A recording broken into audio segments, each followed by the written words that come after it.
Hemos comenzado.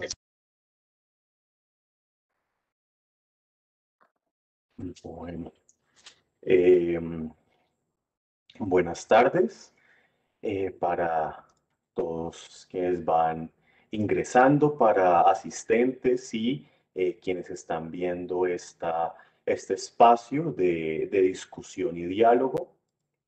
Eh, Queremos decir, me presento, soy Sergio Rojas, profesor de la Facultad de Ciencias de la Educación de La Salle, y este es un espacio de reflexión, diálogo y debate en torno a temas que nos conciernen como facultad y asimismo como facultad que tiene cosas que plantear a la sociedad, es decir, como parte de la sociedad, no como una especie de una aquí y allá, sino como un continuo que pues dialoga con distintas posiciones, distintos saberes y distintos conocimientos. Y pues recordamos a nuestros televidentes, a nuestra audiencia en general, que estos espacios pues tienen digamos que se plantearon a propósito de algunas preguntas, de algunos temas, de traer a personas externas de la facultad que pues dialogáramos en torno a algunas preguntas y temas. Entonces, lo primero que tendría que plantear para nuestra invitada y nuestro invitado es la metodología, es la metodología que se planteó para este espacio, que es que en cada sesión hay en este caso, una presentadora, que es la profesora Daisy Velázquez, que tiene cerca de 40 minutos para plantear, para presentar alguna posición, un diálogo, un relato en torno a una pregunta rectora. Y luego de ese cierre de su discurso, tenemos un segundo invitado, en este caso, el profesor Juan Carlos, que se plantea a través de una lógica de contrapunteo, una discusión, una charla en torno a los diferentes puntos que haya abierto la profesora Daisy. Y pues recordar que igual esa es la dimensión, que no se trata un poco, no se trata exclusivamente de pues defender posiciones absolutas, ni sencillamente pues dejar el discurso a través de un sustento, pues como si fuera un proyecto de investigación o ponencia, sino la posibilidad de un espacio de generar la misma duda, el mismo reconocimiento, el hecho, incluso el plantear el espacio, la tierra baldía de el no se sabe, que es parte también de lo que nos puede dejar estos diálogos. Entonces, en primer lugar, antes de dar el tema y la pregunta rectora, me permito presentar a nuestra invitada y nuestro invitado del día de hoy. Entonces, nuestra invitada es la profesora Daisy Velázquez, quien es comunicadora social, magíster en docencia y candidata a doctora en cultura y educación en América Latina. Es docente investigadora de la Facultad de Ciencias de la Educación y dentro de las gestiones o roles que desempeña dentro de la Facultad de Educación, es editora de las revistas Actualidades Pedagógicas de la Universidad de La Salle. Asimismo, es parte del Centro de Comunicación Educativa Audiovisual CEDAL.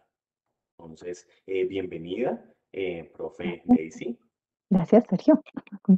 Bueno, y en segundo lugar tenemos a profesor Juan Carlos Martínez, que es coordinador del área bilingüe e internacional de la YMCA Colombia y profesor catedrático de la Universidad de La Salle. Es magíster en didáctica de las lenguas de la misma universidad y licenciado en lenguas modernas de la Universidad del Cauca. Es ex becario de la sección de asuntos culturales y educativos del Departamento de Estado de los Estados Unidos y miembro de la SOUSA, y fue coordinador pedagógico de los Campamentos Nacionales de Inmersión en Inglés del Ministerio de Educación de Colombia en el año 2016. Entonces, bienvenido Juan Carlos, gracias por aceptar la invitación. A ustedes, muchísimas gracias. Un placer estar aquí. Bueno, entonces ya dados todos estos protocolos iniciales y esta invitación y este saludo, y ya que tenemos pues las 5:01, le daría la palabra a la profesora Daisy enunciando el tema y la pregunta del día de hoy. Entonces, para el día de hoy nuestro tema es educación crítica y activismo en redes. Y la pregunta rectora, la pregunta problemática, la pregunta motivadora es, ¿se construye posición crítica a través de la participación en redes digitales? Cómo movilizamos esto en educación virtual? Entonces, profesora Daisy, tiene la palabra. Bueno, pues buenas tardes. Eh, yo quiero empezar como con dos cosas. La primera es que cuando me propusieron hablar de este tema, la llamada sirvió de catarsis porque estaba en el impacto todavía de la noticia del suicidio de Allison y fue algo que me tocó muchísimo. Durante toda la semana ustedes lo van a ver ahora en el texto, yo he estado como participando en muchas cosas y para mí fue muy doloroso. Pensé en ese momento en mi hija, pensé en tantas mujeres que conozco, hermanas, amigas, pensé en mí misma y debo confesar que lloré casi toda la tarde y fue desastroso para mí. Así que la llamada para hablar sobre esto de la participación en redes sociales y el activismo en estos medios, pues fue muy sensible y me costó muchísimo de separar el afecto. Decía ahora Juan Carlos, empezando, es que me costó mucho hacer una digresión entre lo que yo siento y pienso digamos, de manera subjetiva a lo que tendría que escribir de manera objetiva para un espacio académico. Y confieso que no lo logré, así que agradezco su condescendencia a toda la audiencia, a todos los estudiantes, a los egresados, a los amigos, a compañeros con quienes esperamos contar en esta tarde. Pues eso. Lo segundo que tengo que decir antes de empezar es que agradezco muchísimo este espacio. Difícilmente en las facultades logramos tener espacios donde uno pueda, digamos, hablar de cosas más allá de las aulas, más allá del estrictamente académico. Y esta postura crítica a partir de de la participación en redes sociales te lleva también a cuestionarte. Entonces, agradezco mucho al decano, a Carol, me parece que esa iniciativa que ha sido allí motivada por esas mismas movilizaciones son muy, muy importantes y lo agradezco muchísimo. Agradezco a todas las personas que están atrás de esto, a ti, Sergio, a Jairo, que está acompañándonos en el backstage, dice él, con la suerte de estar invisible. Y bueno, entonces allí iré dando paso pues a estos pensamientos. Tal como lo hemos pensado, como se ha propuesto, este es un espacio para compartir ideas y debatirlas, ¿sí? No es una ponencia, resultado de un proceso de investigación, ¿no? Son ideas hiladas allí, entonces, bueno, allí verán eso un poco. Voy a usar una analogía que yo espero no sea tan compleja. Entonces, para empezar, a pesar de la controversia que tiene todo el tema del coronavirus y de las teorías conspirativas y demás, permítanme empezar con esa analogía. El estado crítico de un paciente con coronavirus le deja sin aire, en el límite entre la vida y la muerte. Y ese es el punto crítico, el más álgido. A ese punto nos puede llevar una postura radical. La polarización entre la vida y la muerte nos llevan a un punto de inflexión en el que, como vemos ahorita, las negociaciones parecen inviables. Por ello, considero que estamos en una alerta roja, considero que estamos en un estado crítico, de un lado por exceso y del otro por ausencia. La enfermedad como tal, hasta donde sabemos, no se da solo por lo que el virus mismo produce, invadiendo las vías respiratorias, sino porque al entrar en contacto con al involucrarse con el entramado complejo del organismo, sucede, hay unas condiciones, ¿cierto? Y los médicos podrían confirmar que no habrían tantas afectaciones letales si al entrar en contacto no hubieran nichos hospedadores que permitieran que el virus se estableciera, que se recreara, que permitiera invadir. Es la debilidad del cuerpo lo que fortalece y además las demás enfermedades lo que complejizan el estado de un paciente. Esa es mi consideración de lo que hoy nos pasa socialmente. La enfermedad de la pobreza, del hambre, de la desigualdad social, ya nos habitaban desde hace décadas. Y la corrupción como un virus que cada vez se fue agudizando más y especializando más y especializando más, debilitó el sistema inmunológico, de modo que el estallido social era predecible como reacción al virus que nos invadió en estos meses recientes. Con esta analogía, me gustaría entonces adentrarme en la primera parte de la intervención.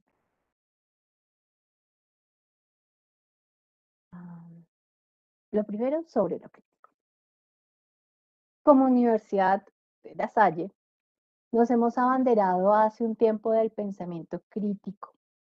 Este del que Robert Ennis dice que es razonado y reflexivo, orientado a una decisión del creer o el hacer. Parece muy importante. A su vez, Jacques Boisbert lo considera como estrategia, investigación y proceso. Nos hemos posicionado en ese lugar para la transformación de la educación como un espacio necesario, pertinente en todos los niveles de formación y desde varias posibilidades, no solo desde las preguntas con las cuales desentrañamos el sentido profundo de los textos, entendidos en el sentido más amplio, para plantear nuestras propias argumentaciones. De este modo,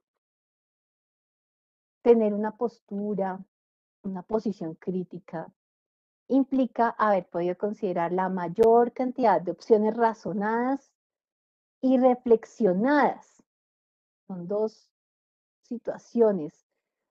Pareciera que la academia se encarga más de la razón y alguito de la reflexión, pero hay un peso muy alto sobre la razón.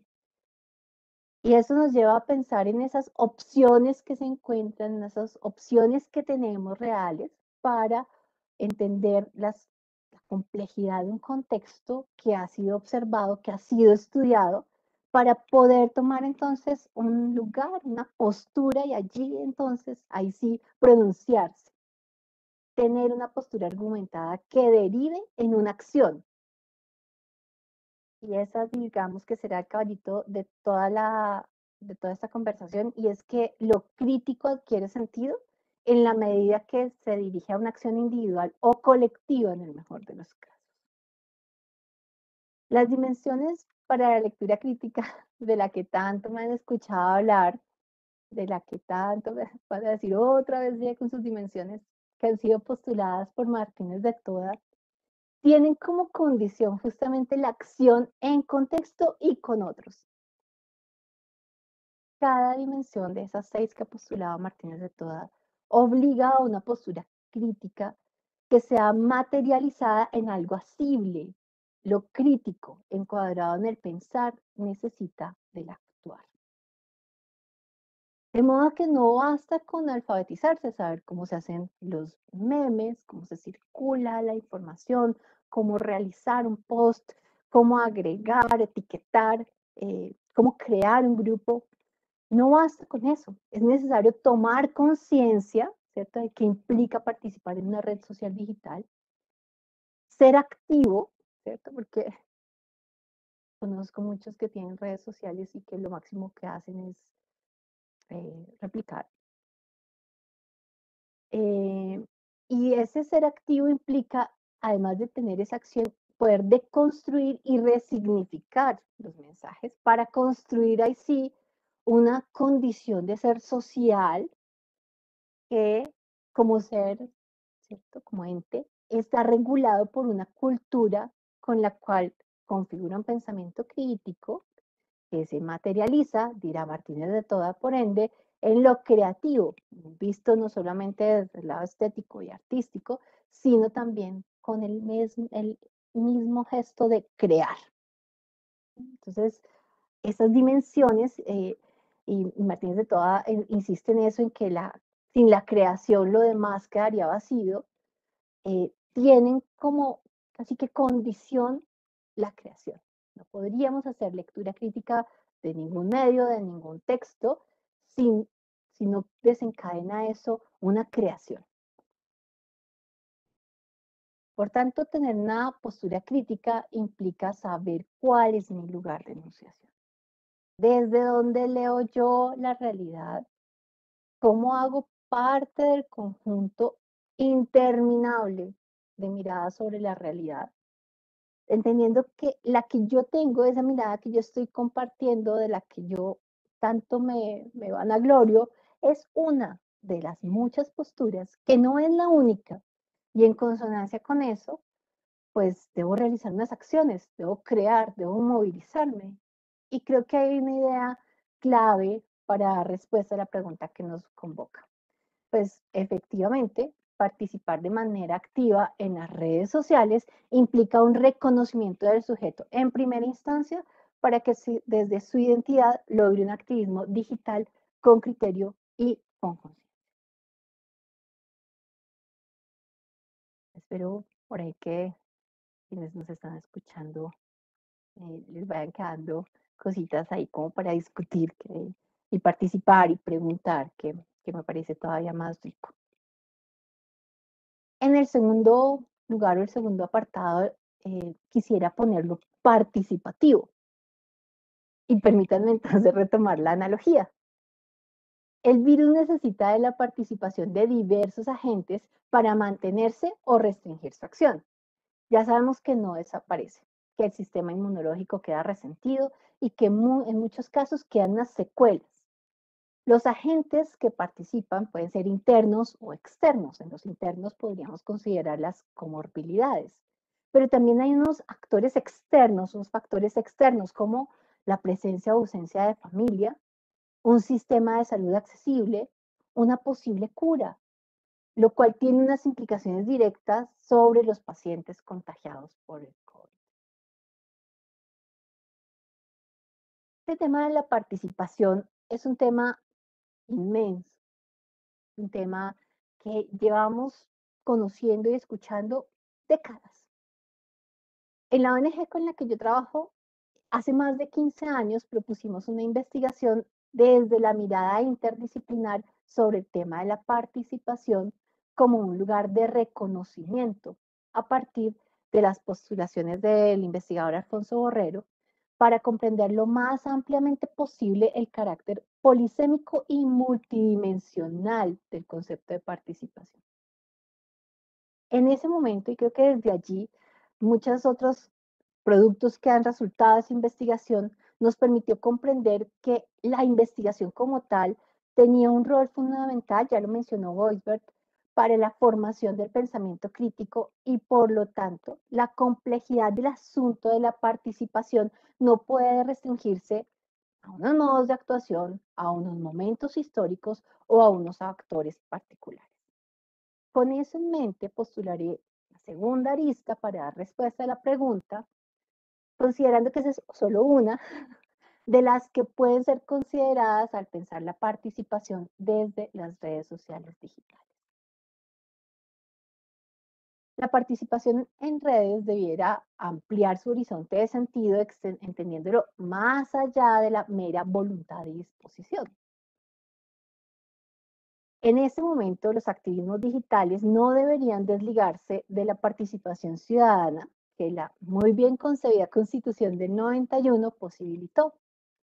A partir de la Constitución, tanto la Ley 134 del 94 como la 1757 del 2015 establecen y regulan el ejercicio ciudadano, dotándolo de condiciones para la conformación, el ejercicio, el control del poder político, pues regulan todo lo relativo a los mecanismos de participación ciudadana, regulan detalladamente la iniciativa popular legislativa, normativa, el referendo, la consulta popular, la revocatoria del mandato, el plebiscito, el cabildo abierto, y pues de allí hay un nivel de participación que implica una responsabilidad que va mucho más allá de replicar memes, de poner likes, de compartir fotografías, poner selfies.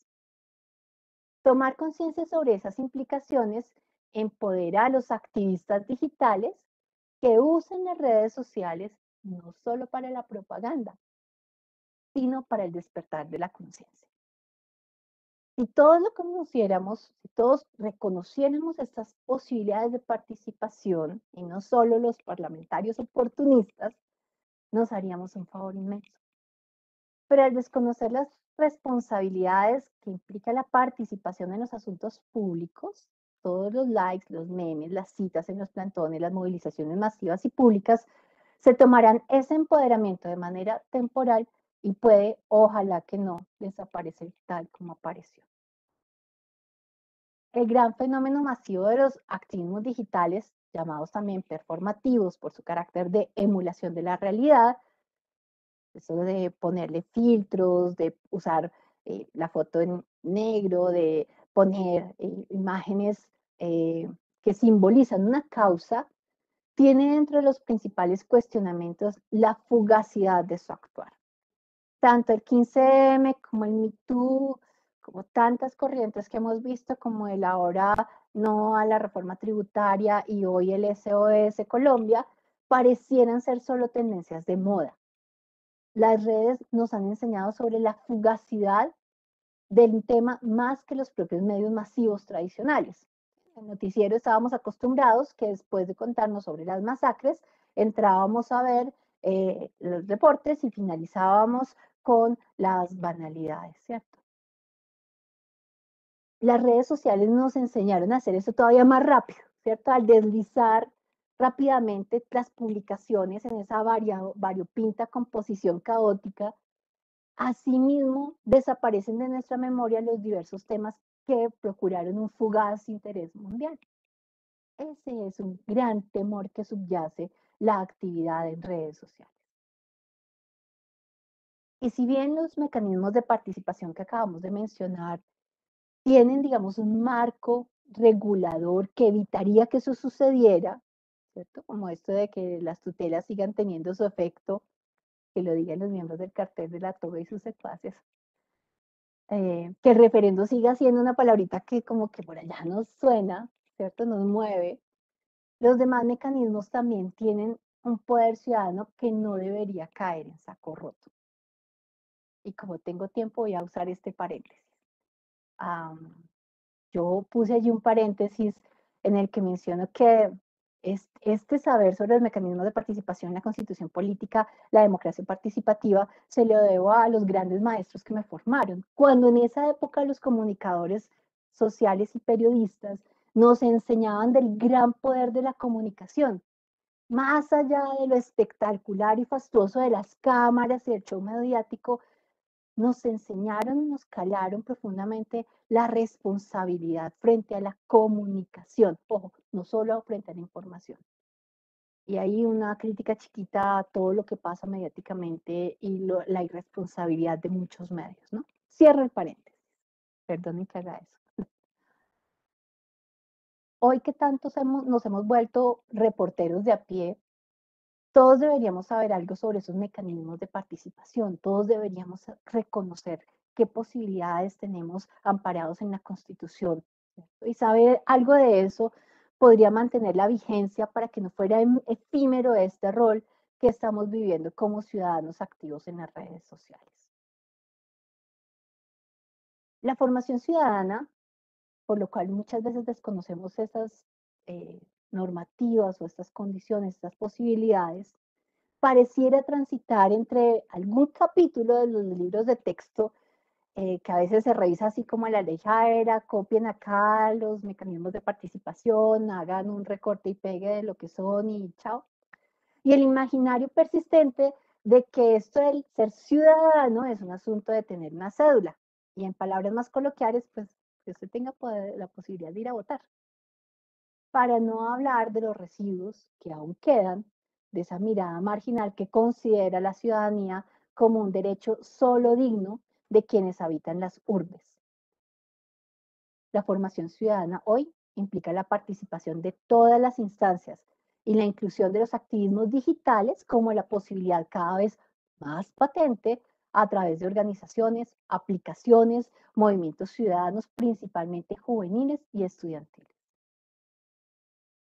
Hoy somos más ciudadanos los que hemos salido a reclamar los derechos en las calles que quienes se quedan en sus comodidades produciendo. Esos que vendrían a ser la última línea. La participación, en palabras del profesor César Rocha, en un sentido amplio, puede entenderse como la acción de tomar, y eso me parece muy importante, tomar parte permanente, no ocasional, en el cumplimiento de una función de responsabilidad y compromiso en deliberaciones, decisiones y acciones que atienden a la sociedad en aspectos específicos del tejido social. Para hacer énfasis en ello y para comprenderlo, se trabajan en foros regionales, se hicieron cursos, se hacen talleres con comunidades durante más de una década para aportar a esta apropiación del ejercicio participativo como un lugar de reconocimiento. Esto para decir que lo venimos haciendo durante muchos años, no solo desde la escuela. El trabajo que desarrollamos varias ONG en el país se centra en la construcción de una sociedad civil, una ciudadanía que se palpa en la participación de los diversos sectores a los que se les otorgan distintos reconocimientos y legitimidad en sus acciones. Por lo cual, hablar de la formación ciudadana y de su fortalecimiento tiene sentido en un marco cultural de consolidación democrática y participativa. Ambos términos que consideran un cúmulo de interrogantes tanto en la teoría como en la práctica. Sabemos que aún hay mucho por hacer, pero seguro nos esperan muchas otras horas de trabajo y creo que este podría ser el inicio para un espacio aún más amplio de reflexión sobre esto de la participación. Y al fin llegué a la médula, para lo que me llamaron. Sobre las redes digitales, pero no podía hablar de la participación en redes sin hacer este encuadre. Y vuelvo a la analogía. La viralidad que nos puso contra la barrera en esta pandemia corresponde a fenómenos favorecedores para la expansión de todo lo que deseemos en términos de globalización. Aunque no pareciera fácil, la teoría de la complejidad había explicado desde Morán y otros ya hace unas décadas gráficamente esta posibilidad expansiva. En la tan famosa frase de que el aletear de una mariposa podía hacer temblar la bolsa en Wall Street, de esa figura podemos sospechar entonces que el contagio que hoy vivimos sin saber cómo ni cuándo, al exponernos en contacto con otros, al contacto con objetos, con superficies, incluso hasta sospechamos que con el aire, ha contagiado desde Wuhan hasta el último rincón de Latinoamérica.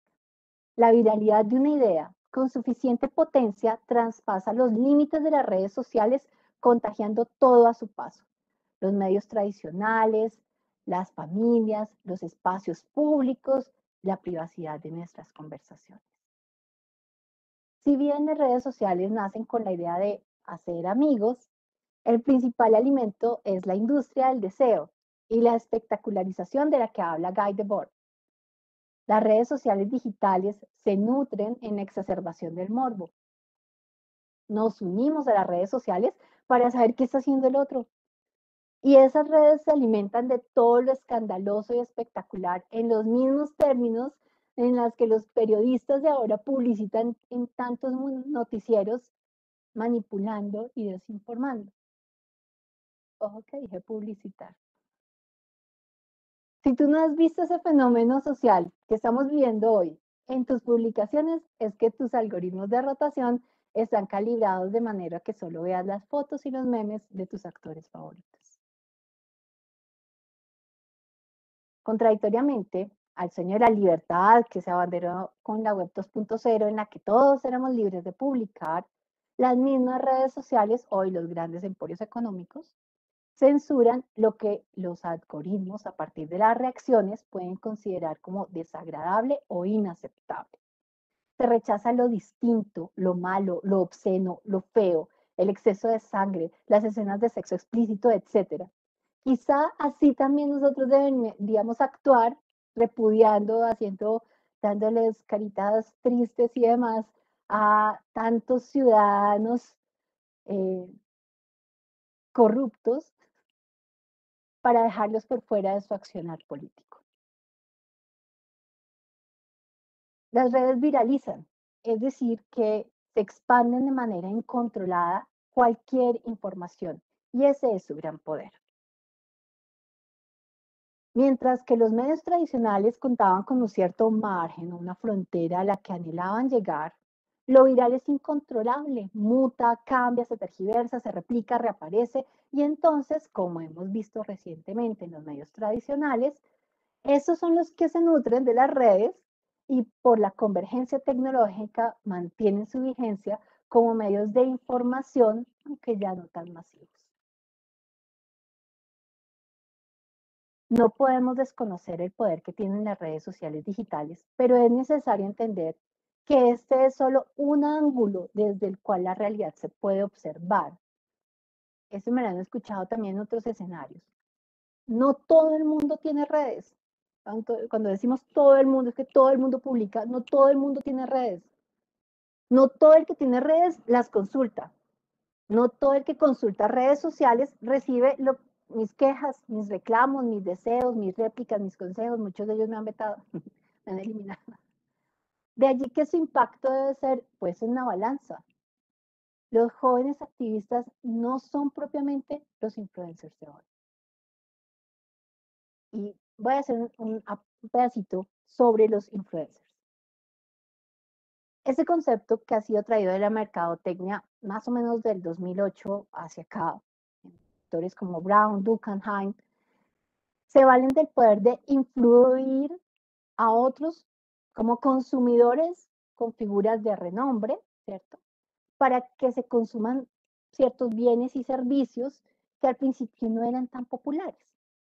Posteriormente, las grandes marcas que ya habían invertido muchísimo en publicidad asumen a los influencers como una manera de llegar a mercados cada vez más segmentados.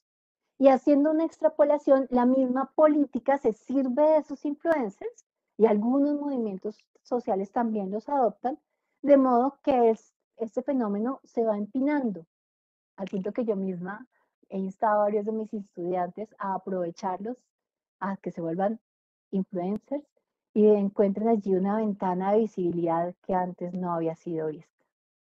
Una vitrina quizá mayúscula para posicionar esto del pensamiento crítico y la participación ciudadana en el marco del uso de las redes sociales para algo más que el narcisismo con que nació. Con ese carácter digital, sírvase decir que digital referido a que puedo acceder con las manos, ¿cierto? A que es de acceso amplio, aunque no del todo abierto, pues aún se conservan esos códigos cerrados de los que no hemos hablado, pero que son el principal obstáculo tras haber casi superado la barrera del acceso. Los influencers logran motivar pasiones y odios al punto que endiosamos los pronunciamientos breves de algunos sujetos que ostentan cargos públicos. No puedo dejar de mencionar que a principios de este siglo, por el año 2000, nos sorprendieron ya las posicionadas páginas web de las organizaciones en torno a las cuales se defienden los derechos de diversos grupos sociales, los movimientos menos pensados, no solo las minorías étnicas, culturales, lingüísticas, religiosas, de género, etcétera, sino también los neonazismos, los neofascismos, los anarquismos, en un sentido cada vez más radical. Hoy las redes sociales digitales han puesto a circular de manera dinámica la realidad cotidiana que esos movimientos generan. Segundo a segundo, la Internet se puebla de mensajes y reacciones sobre cada idea, cada acción, cada sujeto. Los movimientos que despertaron en la década pasada la reconocida primavera árabe marcaron un giro en la historia de los activismos que habían tenido su mejor momento en la década de los 60 del siglo pasado. El mundo ha conocido de primera mano los atropellos en Buenaventura, Buga, Cauca, Cali, Antioquia, Cesar, Pasto, Caldas, Bogotá, por la transmisión en directo de los sucesos a través de diversas redes. Viralizar los videos no era cuestión de reconocimiento, sino de participación. El silencio de los buenos es cómplice, en muchos casos, de las infamias. La mirada sobre los desmanes y la violación de los derechos humanos ya no podía ser sorda. Las reacciones de millones de seguidores de redes en el mundo con el SOS emitido del Cauca colombiano alcanzó lugares impensables que esperamos tenga también una repercusión legal. Por ello, nos han pedido que al grabar, indicar una fecha, un lugar y una hora de los sucesos para que la información contenga la mayor fiabilidad como prueba de los atropellos. Quizá estas décadas de dolor y sufrimiento evidencian por primera vez tantos modos de ser registradas y evidenciar ante los ojos del mundo, no este nuevo dolor, pues no es nuevo en la guerra colombiana, no es nuevo el atroz olor a sangre derramada, eso no es nuevo. En Colombia llevamos décadas sufriendo el silencio, solo que hoy los fenómenos de la cultura digital, con sus influencers, youtubers, tiktokeros, facebookeros, twitteros, han abierto canales para mostrar sin filtro, sin censura y hasta sin mesura la realidad. En su obra, el filósofo coreano Byung-Chul Han ha puesto en la palestra las consecuencias de tanta crudeza en la publicación masiva de aquello aterrador que antes se guardaba secretamente en los anales de los tribunales. ¿Hasta qué punto el activismo en redes sociales propicia una real postura crítica? ¿Dónde empieza la participación ciudadana? ¿Denunciar y viralizar son lo mismo? Hace unos días escuché a un personaje en redes que decía que los activismos pasivos, estos de darle like, me gusta a tu publicación y replicar por el mero gusto o porque nos pagan o les pagan, tiene un efecto de corto alcance. Por demás, parece sarcástico que en algunos casos darle like a un video de denuncia a una arbitrariedad parezca una tendencia. Este corto alcance sobre el cual quisiera hacer este breve apartado. El crecimiento económico de las redes digitales gracias a esos movimientos sociales, a los estallidos, a las revueltas de 2 o 3 años recientes, ha sido imparable. Le hemos adjudicado el poder de la viralización, de la transmisión a estos emporios. Cuestionemos la responsabilidad que tenemos en ese sentido. No sé de qué otro modo podríamos haber tocado los umbrales tan alto en la denuncia de tantas irregularidades en estas semanas. Pero sí creo que es necesario pensar en lo fugaz que puede ser en manos de los emporios económicos toda esta información. Pero considerar que sin estas redes sociales no habríamos hecho nada es restarle también poder a la acción social colectiva que algunos hemos tejido en el curso de los años como sujetos, aquí sí, comunicantes, constructores de sentido, reconstructores de significados, y olvidar que durante décadas nos hemos dedicado al pensar y al sentir para dignificar. Pareciera que la acción de la academia, el cúmulo de intelecto que circula en las grandes publicaciones científicas, diera poca cuenta de los impactos fruto de la investigación social. Quizá valdría la pena cuestionar si la circulación, los diálogos de saber, la democratización del conocimiento están haciendo bien su papel.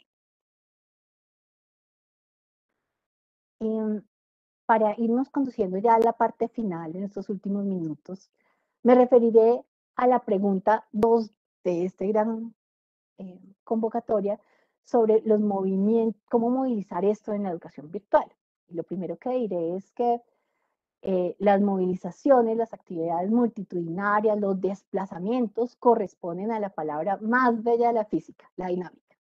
De este modo debemos de saber que toda acción le corresponde a una reacción, como lo enuncia la tercera ley de Newton. Las corrientes disruptivas que la pedagogía ampliamente documenta y pareciera olvidar, como las voces de Iván Illich, Freinet, Ferrer Guardia, Montessori y el mismo Paulo Freire, marcaron la historia con acciones simples que tuvieron efectos maravillosos de los que algunos ecos lejanos aún persisten, aunque las acciones de la institucionalidad formalista poco se desmarcan del modelo bancario tan criticado y cuestionado durante años, manteniendo un efecto conservador en su tradición. ¿Será que las redes sociales, la formación ciudadana, participativa, el pensamiento crítico pueden desarrollar una acción que tenga efectos desde la educación para transformar la sociedad.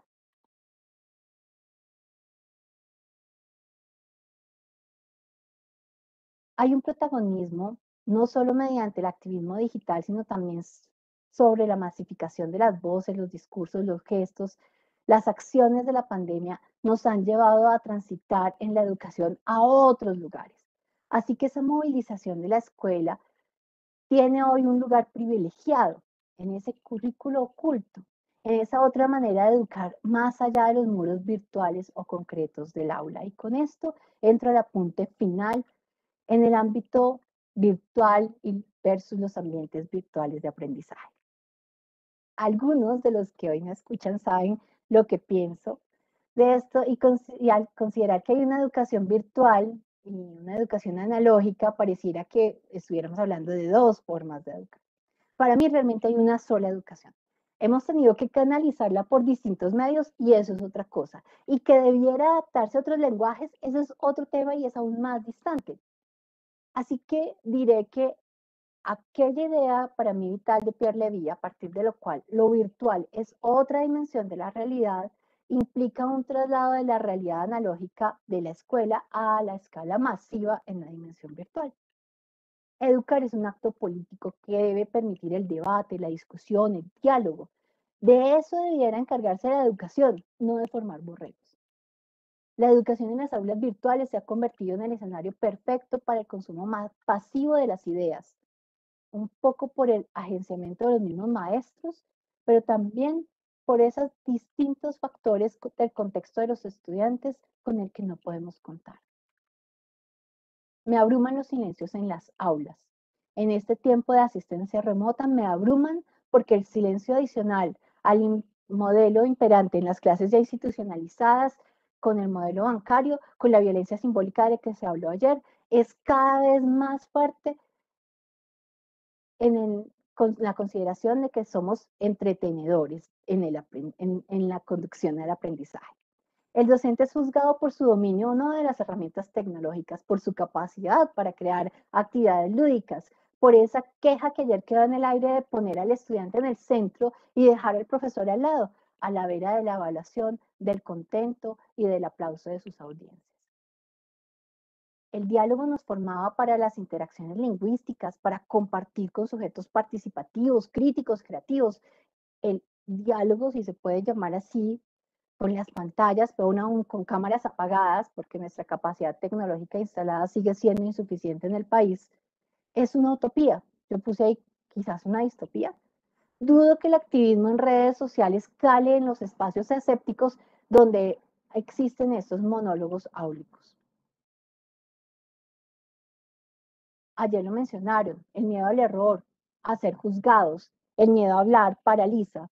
Las actividades anónimas en el aula tienen más resultado porque permiten expresar sin miedo a la represión. Finalmente diré que mi amor por la docencia tiene sus condiciones, me permite explorar, aprender, ahondar sobre conceptos y aplicaciones. La escuela, con todas sus bondades, que seguramente los virtuosos maestros de la educación a distancia han logrado configurar, tiene sus bemoles en el marco de unas problemáticas de acceso, uso y apropiación.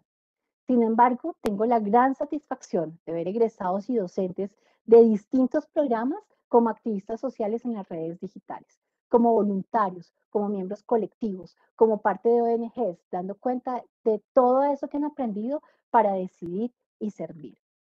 Estamos ante el despertar de los movimientos de hoy. Creo que son buenos aspersores de semilla. Creo que aunque la tierra haya sido fertilizada con dolor, nuestras necesidades acalladas y nuestras urgencias han abonado lo que veremos florecer. Tenemos la vacuna. Se está esparciendo a velocidades increíbles. Se tiene una conciencia que va por más del 70% del marco que llamarían los epidemiólogos necesario para tener una inmunidad de rebaño.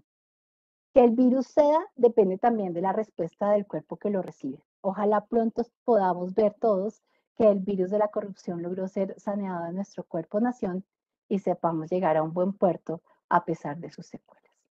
Muchas gracias.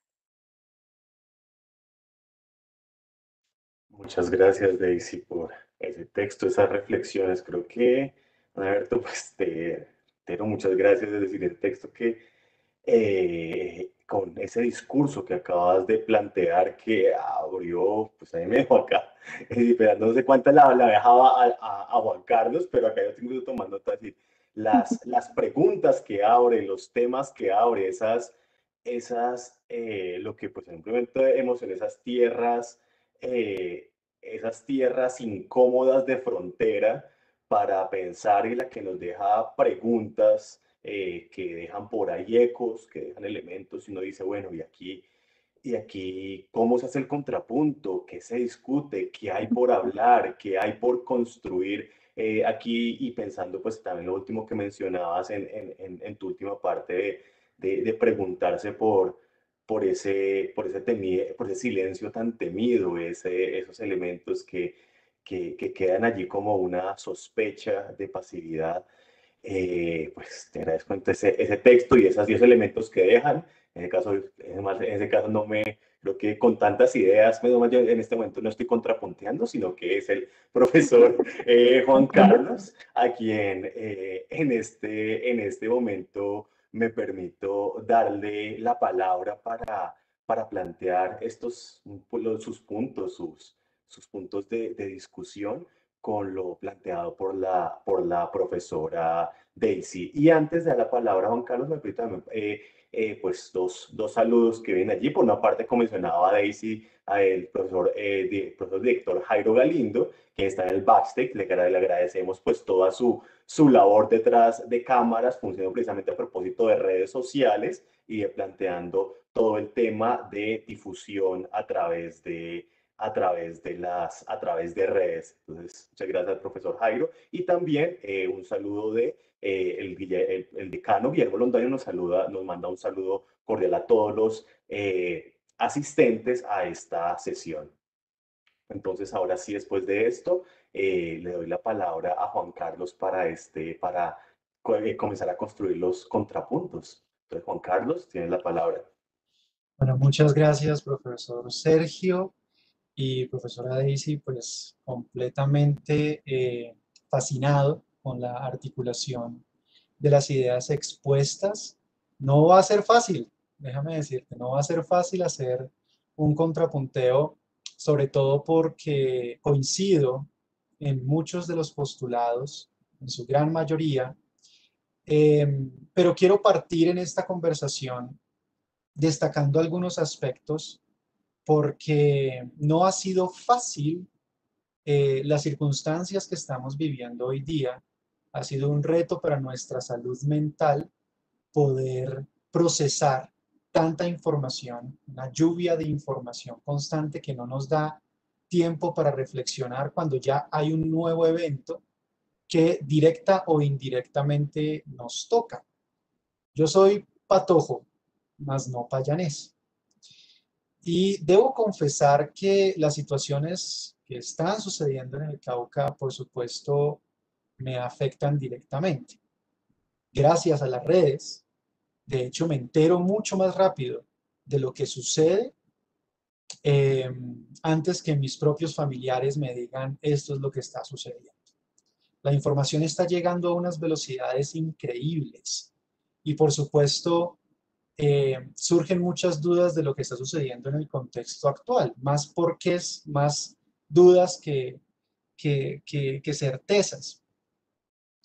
Dentro de en el marco de la argumentación se menciona varios aspectos que estoy muy de acuerdo y entre ellos no puedo negar pensar en nuestra identidad digital o nuestra identidad que se construye en dos universos paralelos. Al parecer hay un yo Juan Carlos en Twitter, hay un yo Juan Carlos en Facebook, hay un yo Juan Carlos en diferentes redes, dependiendo de cómo nutra y cómo me permita ser nutrido. Pero no podemos negar que esos dos universos paralelos sí están permeados por una membrana que permite que la información influencie ciertas identidades. Y quizás ahí es donde podemos empezar a conversar un poco sobre cómo se construye esta identidad, porque el ejercicio de la docencia y la postura crítica tiene que ver también tiene que ver con el quién soy yo, de mi propia dramaturgia y cómo empiezo a transmitir, conversar, dialogar, establecer escenarios que permitan avanzar.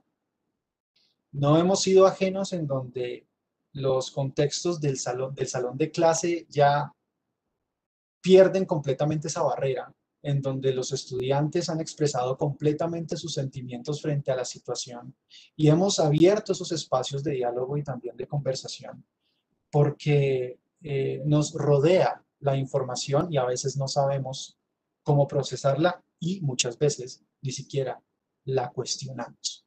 La damos por hecho y ahí creo que radica una de las principales tareas que debemos tener. Siempre he estado de acuerdo en que se debe humanizar el rol del docente, el rol del investigador. Somos seres humanos y sentimos. Me gustaría también en algún punto conocer esa postura desde la humanización.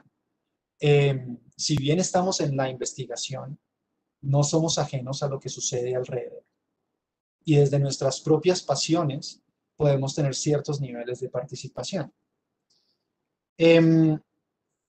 Para poder tomar conciencia, pues por supuesto hay unas habilidades sociales que se deben desarrollar previamente para poder ya llegar a cuestionar y poder saber, hay varias miradas, no soy yo el único, mi verdad no es absoluta. Y esa conciencia muchas veces no está en el docente.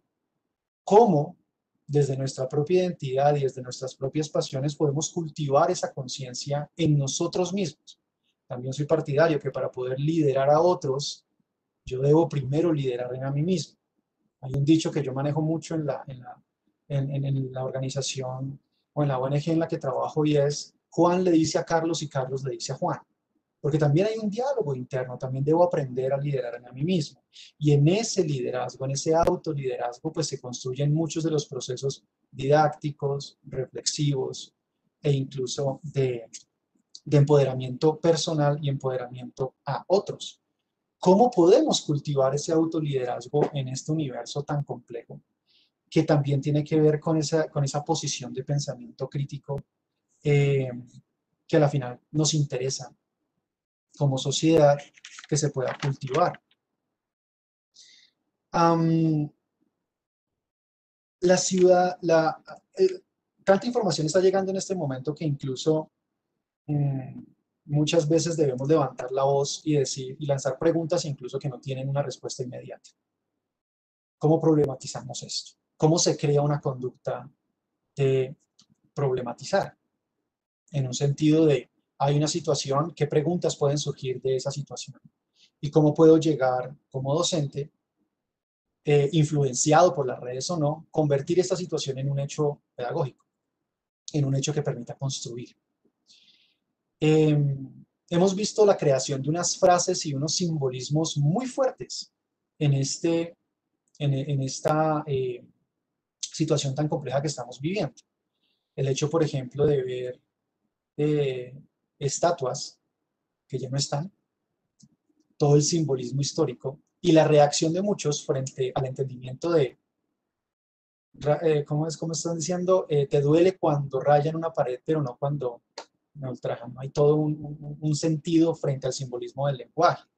¿Cómo podemos inspirarnos en este tipo de situaciones, tramitarlas primero porque nos afectan directamente y luego llevarlas a un hecho de reflexión pedagógica que sí o sí conecte nuestro quehacer docente con el contexto, que sí o sí debe estar conectado, de otra forma estaríamos teorizando demasiado y no estamos haciendo un hecho político, que realmente hay varias frases que se me vienen en la cabeza como por ejemplo el hecho político de la participación en redes sociales o de tener una participación o de comprender nuestra constitución es clave, pero no hay hecho más político que la defensa de la vida.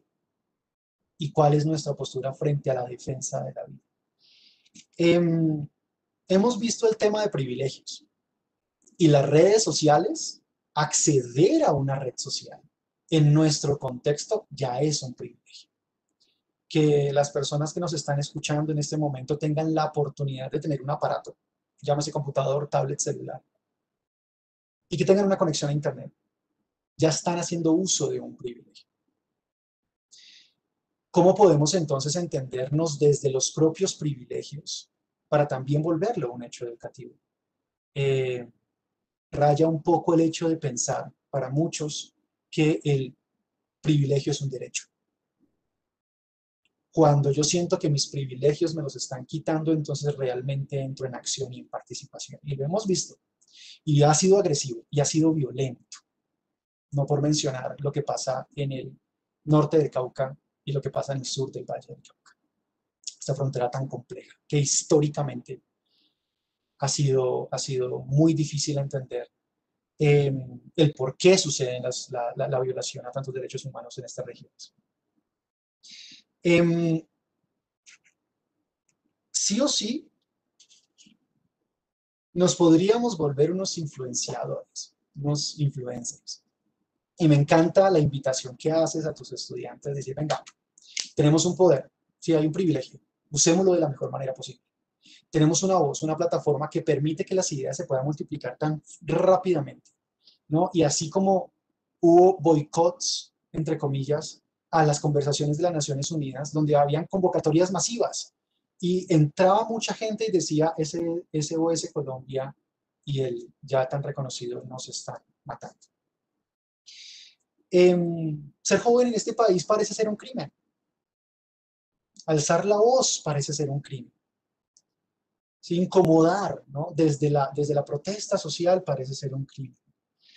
Y esa invitación también viene la reflexión, porque ser influencer y tener una voz en un contexto en donde puedes tener una posición muy clara, pero te llegan 20.000 mensajes amenazándote que van a secuestrar a tu familia.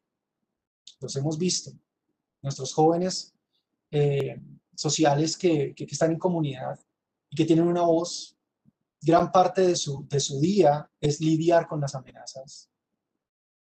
Y me pregunto qué tan fuerte debe ser su espíritu y su salud mental para poder llegar a soportar todo esto.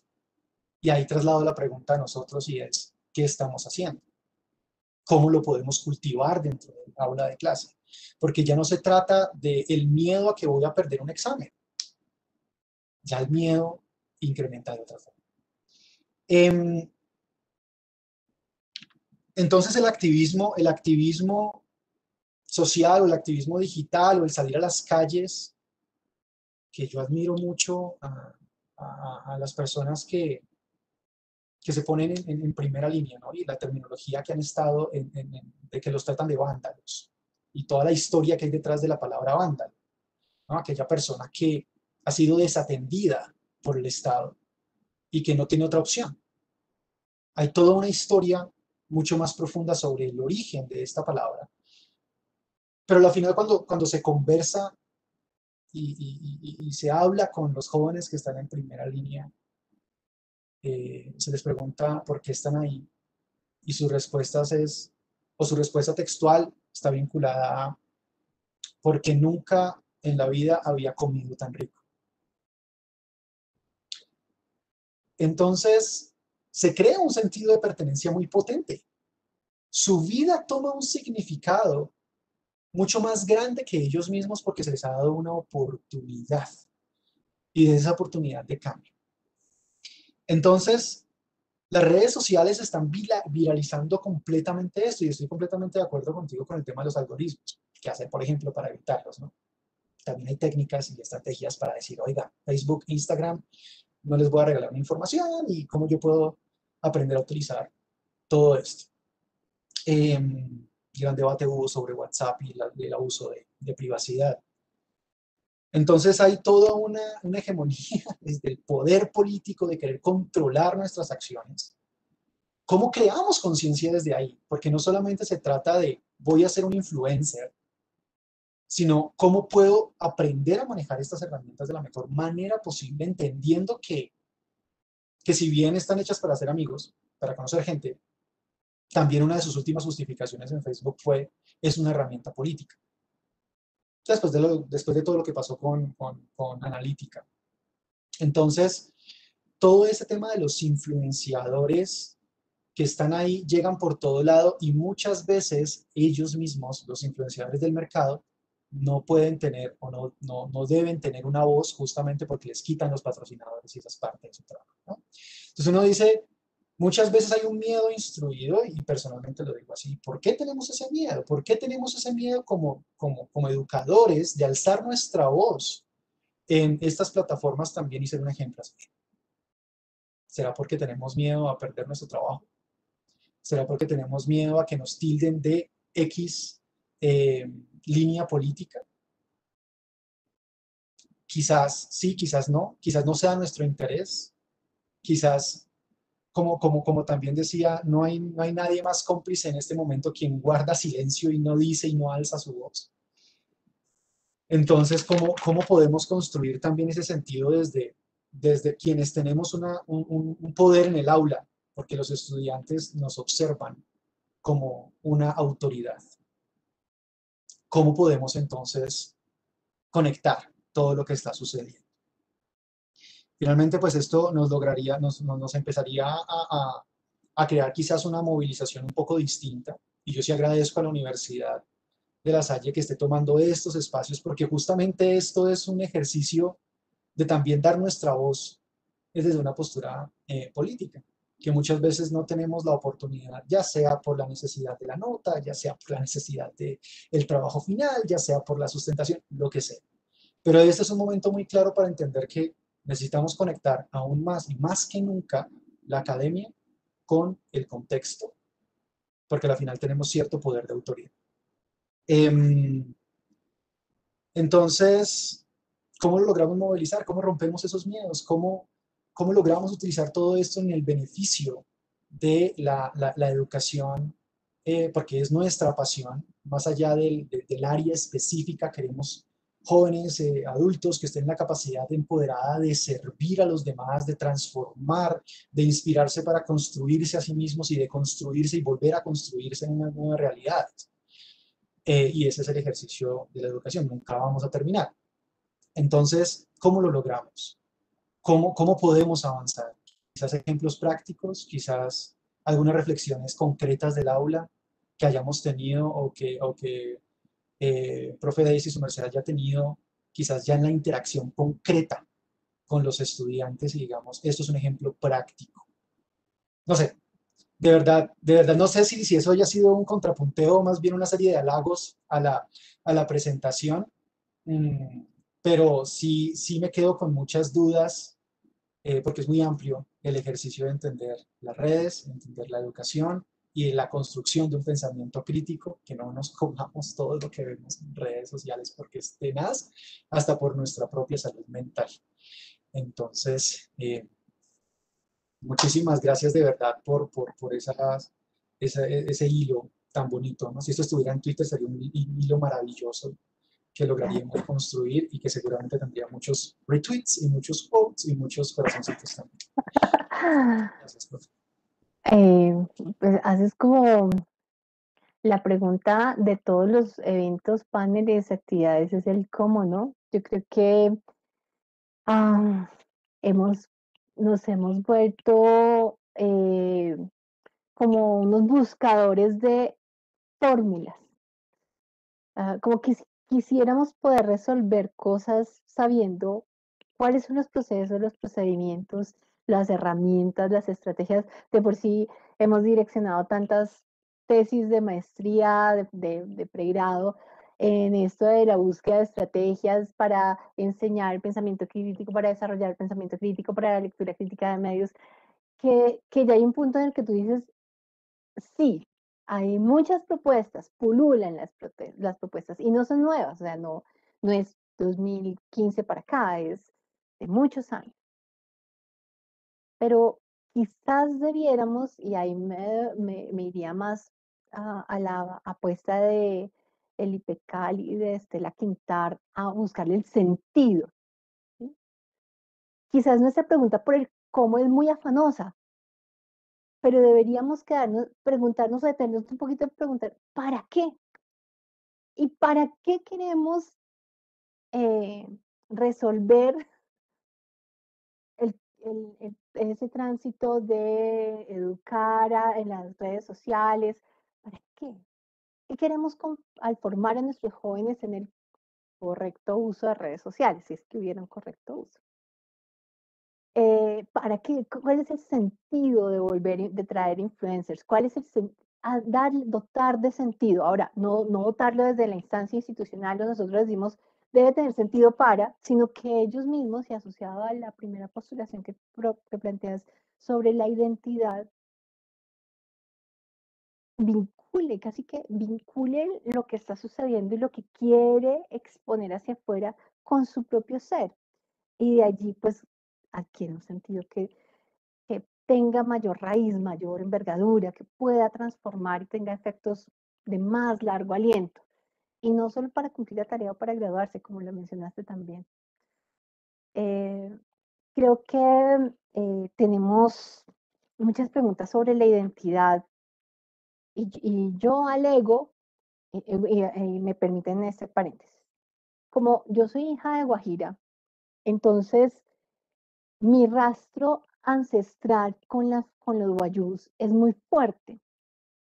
A mi madre le gritaban en la calle Guajira, la rechazaron muchas veces, la excluyeron de muchos lugares por ser Guajira.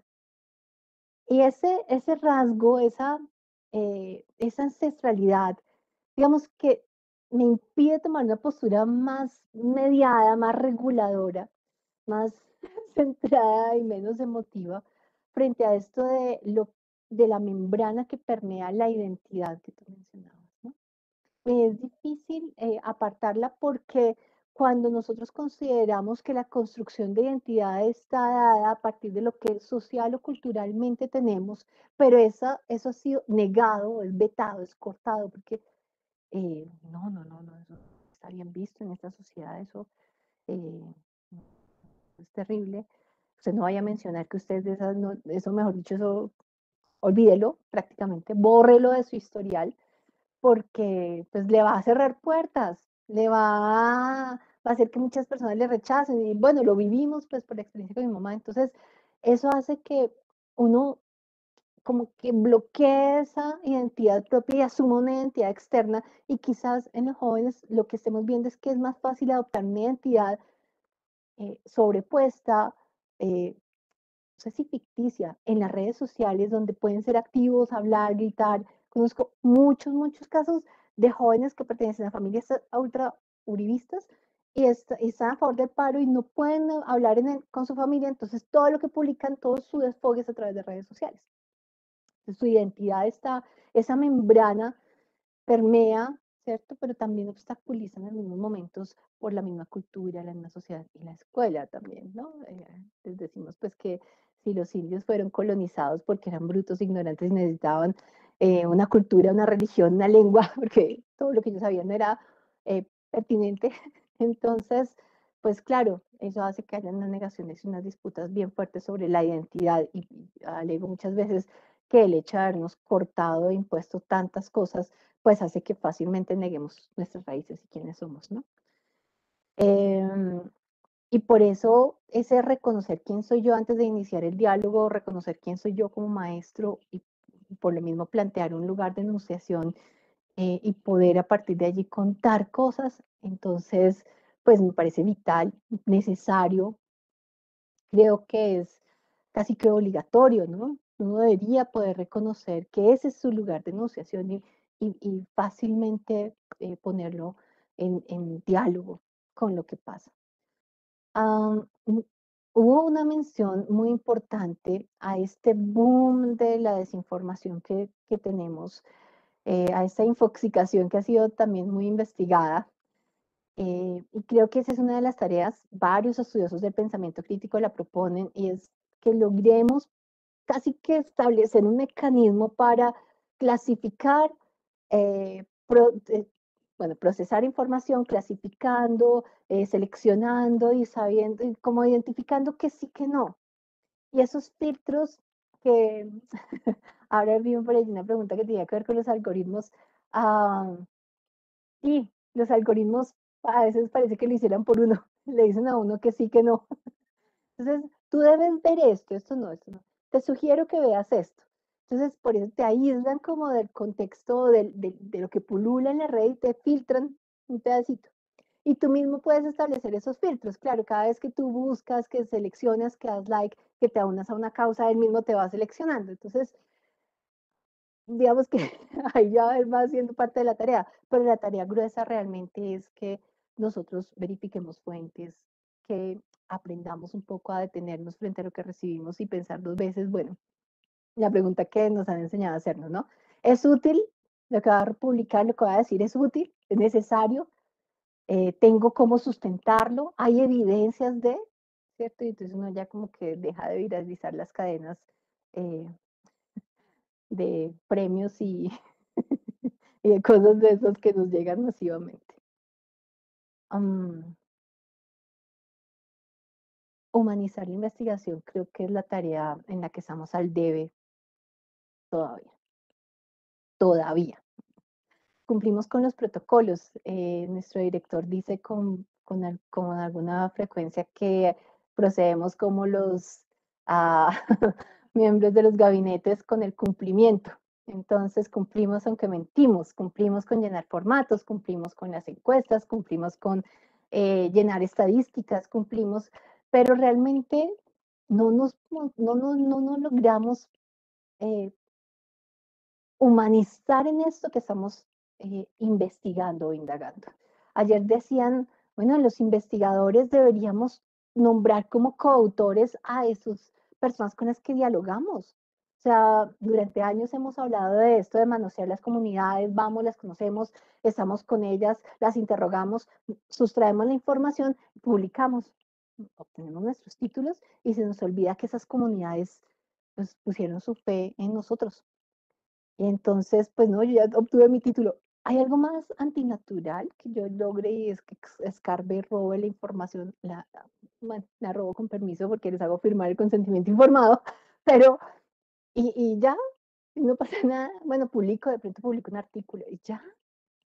Entonces, sí creo que en eso, anoche que estaba leyendo un pedacito de un texto de Orlando Fals Borda, ¿cuánta falta nos hace ese tipo de investigación en la que logramos realmente entendernos como participantes de una realidad a la que realmente de la que realmente tenemos un compromiso? Y bueno, hay muchas tareas por hacer.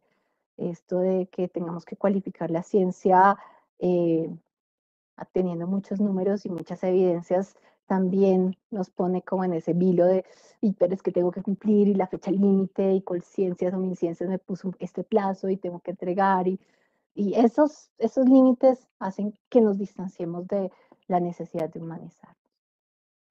Bueno, y hay tantas cosas.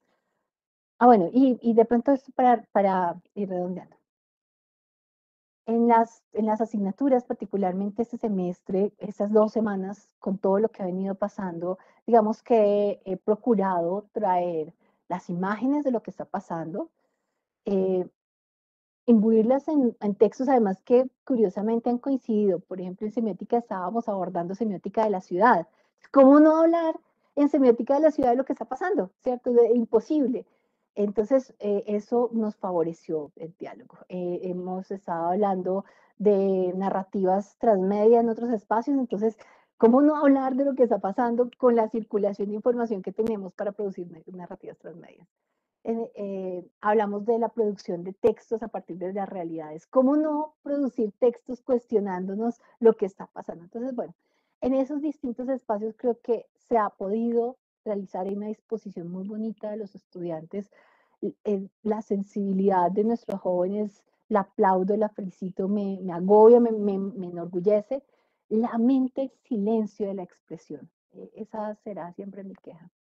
Cuando los pongo en espacios anónimos, expresan, pero en espacios públicos el miedo está ahí, tú lo preguntaste y bueno, ojalá tuviéramos posibilidades para saber cómo pasar, salvaguardar su bienestar, salvaguardar su integridad y permitirles la expresión sin que corran riesgos, ¿no? A veces no es el miedo a lo que diga el profesor, incluso a veces es el miedo a que sus compañeros lo rechacen, a que genere una contraposición con sus compañeros y haya ahí un veto, un veto social. Entonces, hay un montón de cosas ahí. Y lo último, ya lo ultimito ahí sí.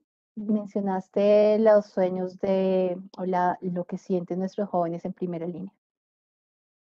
Como una deuda moral, tendré que decir que el hecho de reconocer quiénes son estos jóvenes, sus sentires, sus sueños, sus anhelos, sus deseos por una Colombia distinta, son sus mayores motores. O sea, ¿cómo no agradecer, cómo no identificar que estos jóvenes, en su inmensa mayoría, que guardan su identidad para evitar lo mismo, ser rechazados por su familia, por la gente que los conoce, tienen en sus ojos, en su expresión, el sentir de millones de colombianos. Entonces, yo me sumo a cada uno de ellos, a las mamás de primera línea que anoche fueron atacadas en el Portal de Américas, me sumo a cada uno de ellos en agradecimiento, en gratitud. Me parecen muy, muy valientes, y les agradezco. Con eso, antes de que me regañen por ahí, van a poner bandera roja, yo sé, pero bueno, qué pena. Muchas gracias, Daisy. No, en realidad estamos en tiempo, sí. Y gracias a Juan Carlos por el contrapunto, el cual pues arboló varios de los elementos, de las inquietudes dejadas por el maravilloso relato de Daisy. Y después de ello, pues la réplica de Daisy, que pues de manera analítica retomó varios de los puntos planteados a su vez por el contrapunto de Juan Carlos. Creía que en esto, pues como pues planteamos el espíritu en un inicio, era continuar con la discusión, era seguir con ello. Y pues acá lo que me he permitido a propósito de las preguntas que nos han llegado por chat es como agruparlas temáticamente, así como para poder seguir, pues, como continuar con este diálogo y pues plantearlas pues para un poco para la idea que planteó Daisy, pero pues ahí sí en ese caso también Juan Carlos quiere establecer su debido contrapunto, pues completamente bienvenido. Entonces me permitiré leer dos de las preguntas que tienen que ver con la influencia y el influencer para pues cómo se acaba de desarrollar esta idea. Entonces, una primera pregunta planteada de cómo ven la relación entre el uso de redes sociales y la educación virtual. ¿Por qué no o por qué sí podemos considerarnos influenciadores? Y otra pregunta muy en esa línea era que si podemos considerarnos influenciadores, ya que gracias a las redes sociales adquirimos y replicamos sentidos comunes, de esta forma estamos, y supongo que ahí pues entrará la pregunta, estamos influyendo directamente en nuestra realidad. Entonces, allí no sé quién, si directamente Daisy quiera tomar a propósito de la propuesta de ese espacio que se ofrece, el asunto de la misma lógica de cooptar, digamos que ahí mete un poco la cuchara, de hecho, de lo que mencionaba Daisy a propósito de que las mismas compañías, es decir, de que, por ejemplo, youtubers originalmente gamers, pues los tomaban las compañías para, independientemente del juego, que fuera, pues, si tenía unos suficientes seguidores, pues se votaba un discurso de que el juego era bueno con un gameplay en beta y pues ahí se votaba entonces todo este tema de entonces cómo influenciamos, pero pues ya directamente con la educación, que ahí si no me tomas la cucharada, acto como voz pasiva y pues le doy la palabra a Daisy frente a estas preguntas sobre influenciadores, influenciamos directamente la realidad y la relación entre redes sociales y la educación virtual. ¿Nos ven o no como influenciadores? ¿O podemos ser considerados como ellos, como esos? Entonces, lo primero, sí creo que hay una afirmación allí y creo que cuando Alejandra, veo que es Alejandra la que hace esta formulación, se plantea como un influencer. Ese es el espíritu que deseamos todos y si lo estás haciendo a ti que estás al otro lado y que eres o no perteneciente a la comunidad lasallista y tienes ese espíritu porque sabes que lo que tienes por decir puede transformar a otro, ayudar a otro, generar una ruptura valiosa en otro, hazlo, ¿sí? ¿Qué pasa con los influencers? Que el influencer tiene una capacidad de convocatoria y tiene eso que llamamos los seguidores y y ese valor que se le da, pues porque es seguido por muchas personas, que es lo que lo dota de la etiqueta de influencer, pues implica una gestión en redes altísima. Entonces, con ello decir que el profe Julio, tan maravilloso profesor de matemáticas, tan bien conocido y bien ponderado, pues podría ser un influencer del pensamiento matemático, podría ayudar a desmitificar en la enseñanza y el aprendizaje de la matemática, pero lo que hace es explicar los problemas complejos de la matemática. Entonces, eso, digamos que lo saca de la lista de influencers vistos comercialmente. Insisto en que como el término viene desde la mercadotecnia y lo que se propone es posicionar productos y servicios en el mercado, lo deja por fuera. La educación pareciera que primero no debiera, porque no somos un producto, una mercancía, ¿cierto?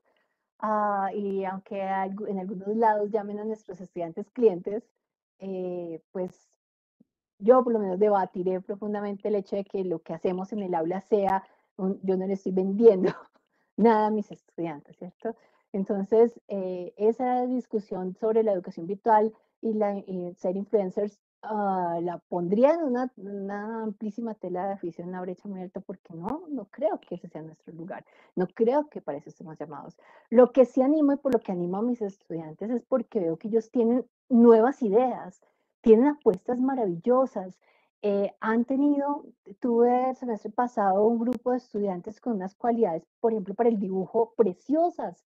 Entonces, si eso que él hace logra posicionar la idea de una estética distinta, si eso que quienes han hecho, o algunos tienen habilidades para producir videos con sentido, con significado, lo logra canalizar y potencializar, wow, háganlo. A eso están llamados, tienen muchas oportunidades y los apoyaremos.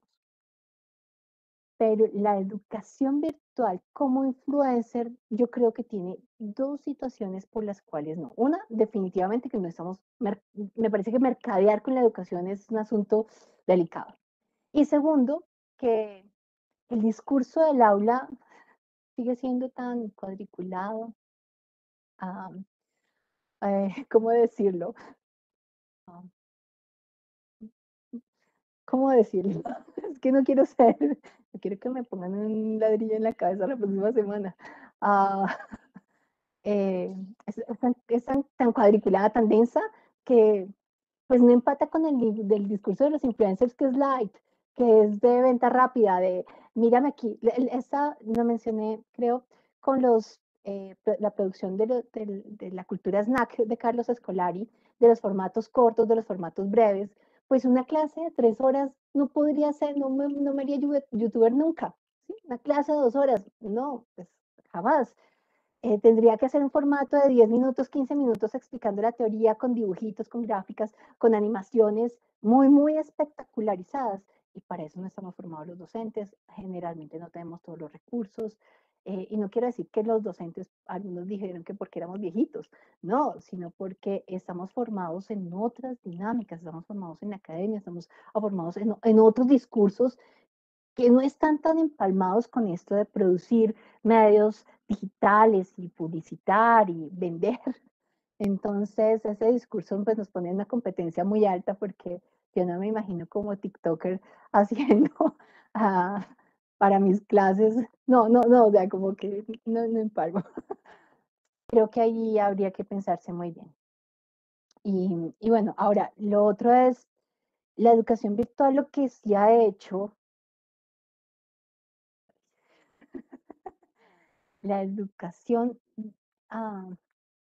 nos ha puesto en esta dinámica de los nuevos lenguajes audiovisuales, ¿no? Y de pronto de allí nos quede ese apartadito de poder editar un video y ponerlo como para ampliar o para complementar o para en redes o para abrir una invitación a tomar un curso. He visto muchos webinars publicados en redes sociales y digamos que uno, no sé si ustedes tienen una percepción, pero uno está viendo el webinar y entonces a la vez juega y a la vez crea y escribe y a la vez hace mil cosas, pues porque el webinar se vuelve como tener el televisor prendido. Mientras que si yo estoy realmente inmerso porque me convoca, porque me interesa, porque por algo que me motiva y estoy concentrado 100% y dispuesto 100% a esto, pues resulta distinto y la participación, las preguntas, el webinar se hace distinto. Pero no es un formato para redes sociales. ¿Sí? Los formatos de redes sociales son cortos, son breves, son vendedores y la educación no tiene eso. Y yo creo que no debería tenerlo. Muchas gracias, Daisy, por la respuesta a esta pregunta. Y no sé si Juan Carlos tenga algún elemento para complementar o para, pues, allí discutir a lo que plantea Daisy en su respuesta. El, el- el- muy de acuerdo en esta relación tan particular, porque pareciese que cuando hablamos de redes sociales solamente nos estamos focalizando en las más conocidas, ¿no? Twitter, Facebook, Instagram, que tienen unos formatos de fast fashion, básicamente, ¿no? Va rápido, 30 segundos, y esto me ha puesto a pensar e incluso a sentir que es una forma de condicionamiento muy particular, ¿no? Cuando se juega con la satisfacción de ver algo muy rápido y cómo van pasando las imágenes y cómo incluso la forma de lectura y la conducta sobre la lectura va cambiando. Sin embargo, voy a poner un ejemplo de plataformas como Platzi, que dentro de su estructura plantean los métodos de redes sociales para justamente hacer esos ejercicios de interacción. Entonces, logran avanzar y logran poner en contacto justamente ese ejercicio inmersivo, pues dependiendo, por supuesto, del curso, y también es bastante disruptivo lo que están haciendo. Y cuando se escucha, por ejemplo, trinar al joven presidente de Platzi, al CEO, uno dice, pero ¿qué tanta influencia tiene este joven frente a un escenario de educación para Latinoamérica? Y ha crecido y se ha vuelto muy popular. Entonces, quizás el tema no es las redes sociales más masivas, sino las estrategias que se pueden utilizar dentro de estas redes sociales para poder implementarlas dentro de un ámbito educativo. Y ahí yo podría encontrar quizás algún elemento de educación. Sin ese mediador, que el mediador definitivamente no debe desaparecer, en este caso pues es el docente, el mediador cultural, eh, no podría existir una relación directa entre red social y educación virtual. O sea, necesita sí o sí un mediador, necesita sí o sí un ser orgánico que esté presente y que esté criticando y que esté con pensamiento crítico justamente evaluando lo que está sucediendo en los ambientes. Porque lo que nos presenta una red social como Twitter, Facebook, Instagram son versiones de una realidad a través de un lente que aparentemente están sucediendo en un contexto específico. Luego, entonces, ¿cómo hacemos esa transición? A través de mecanismos que se pueden hacer a través de la forma que se implementan las redes sociales. Y creo que sí o sí tenemos cierto nivel de influencia en diferentes personas. O sea, el influencer desde la mercadotecnia sí trae ese elemento de la venta, trae ese elemento del patrocinador, ¿no? Del capital del mercado fuerte y duro. Pero también hemos visto otro tipo de influencers que sin tener ese tipo de patrocinio, pues lanzan unos mensajes completamente distintos.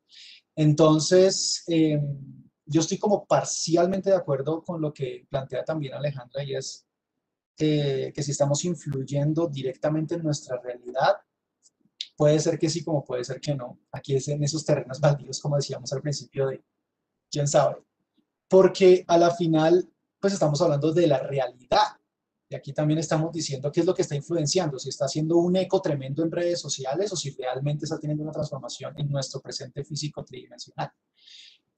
Ahí digamos que son muy, son muy pocas las acciones concretas que logran saltar, ¿no? De ese universo eh, virtual hacia lo físico. Y generalmente aquellas que logran saltar son las más espectaculares y las más escandalosas, ¿no? Son las que logran hacer ese ejercicio de transición. Y generalmente, pues en un escenario de educación, pues ni somos escandalosos, ni, ni en algunos momentos somos tan espectaculares, ¿no?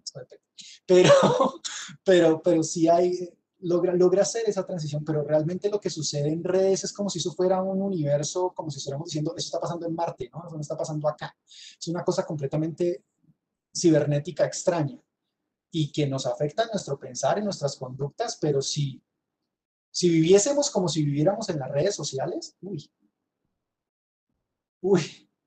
ahí habría otro nivel de reflexión. Muchas gracias, Juan Carlos. Creo que ahí dejan varios a propósito de terrenos baldíos y de esos elementos específicos que en ese caso que con todo y todo implica, bueno, cuando se saltan de considerar que de todas formas sí aparece que si aparece una lógica de representación de quien está figurando en las redes, quizás por su influencia, pues no es solamente por el medio, pero ya porque, como mencionaba Juan Carlos, en ese mundo físico tridimensional es porque pues ya hay una influencia, el otro pues sencillamente sería parte del medio, pensando pues por ese lado. Y a propósito, tanto de que ahorita lo anunció Juan Carlos, como fue parte del discurso de la profesora Daisy a propósito de pensamiento crítico, aparece una pregunta sobre el algoritmo de redes, que era algo que ella planteaba, y entonces acá aparece la pregunta de si el algoritmo de redes sociales afecta el pensamiento crítico de las personas. ¿Por qué? Profesora Daisy, ¿de qué Wow. manera nos afecta ese algoritmo en la construcción de pensamiento crítico? Wow, es una pregunta muy difícil porque, ¿qué podría decir? Inicialmente que el algoritmo se cifra con la intencionalidad de hacer que tú consumas productos que él ha detectado que son realmente de tu entero interés.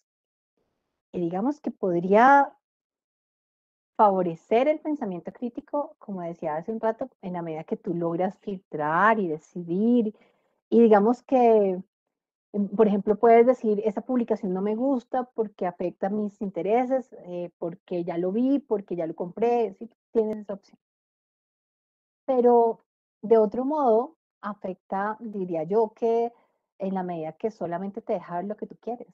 Entonces, difícilmente podríamos contemplar la cantidad de posibilidades que hay frente a una postura. Entonces, en ese momento, mis algoritmos de rotación me muestran solo las cosas referidas a lo que está sucediendo en las calles desde mi posturación, desde lo que yo he dicho a mí me gusta, me interesa y yo quiero. Y me limita a ver el resto de postulaciones. Para poderlas ver, yo tengo que decido yo salirme de ese espacio de consumo de información a otros para poder ampliar la perspectiva. Pero si yo me quedara como la mayoría, y digamos que quienes estamos, y lo mencionó Juan Carlos hace un rato, en la universidad y tenemos acceso a redes, tenemos computadora, internet, tenemos unos privilegios, o sea que desde ese privilegio yo puedo hacer esto de salirme de la la red social e consultar en otros lados. Eh, la masa, la inmensa cantidad de nuestros colombianos, nuestros compatriotas y del mundo entero, no hacen eso. Se quedan con lo que te está votando en ese momento porque esa es mi red favorita y porque yo vivo todo el día en esa red. Entonces, ¿qué pasa? Pues que no vas a tener muchas posibilidades de plantear, cuestionar, preguntarte, salirte, contradecirte, sino vas a pasar todo el tiempo en esto que mencionó ahorita también Juan Carlos, del placer, de la complacencia, del sentirnos pues, estamos cómodos, estamos bien porque pues yo me divierto, la paso bien, ¿cierto? Hace unas semanas alguien me preguntó, alguien familiar cercano, me preguntó qué estaba pasando, que yo por qué estaba publicando eso. Entonces me pregunté inmediatamente si esa persona no ve noticias, esa persona no tiene otras fuentes de información. O sea, ¿cómo en todo este estallido social hay alguien todavía que puede decir, no, no sé de qué me está hablando, de qué me hablas, viejo? Porque estamos como en una burbuja, ¿cierto? Entonces, bueno, yo sí creo que los algoritmos afectan lo que estamos recibiendo si yo no tengo la conciencia de eso, de que ellos hacen eso. Si yo tengo esa conciencia, entonces fácilmente me puedo descolgar de esa red y buscar otro tipo de información para poder entrar en conversación.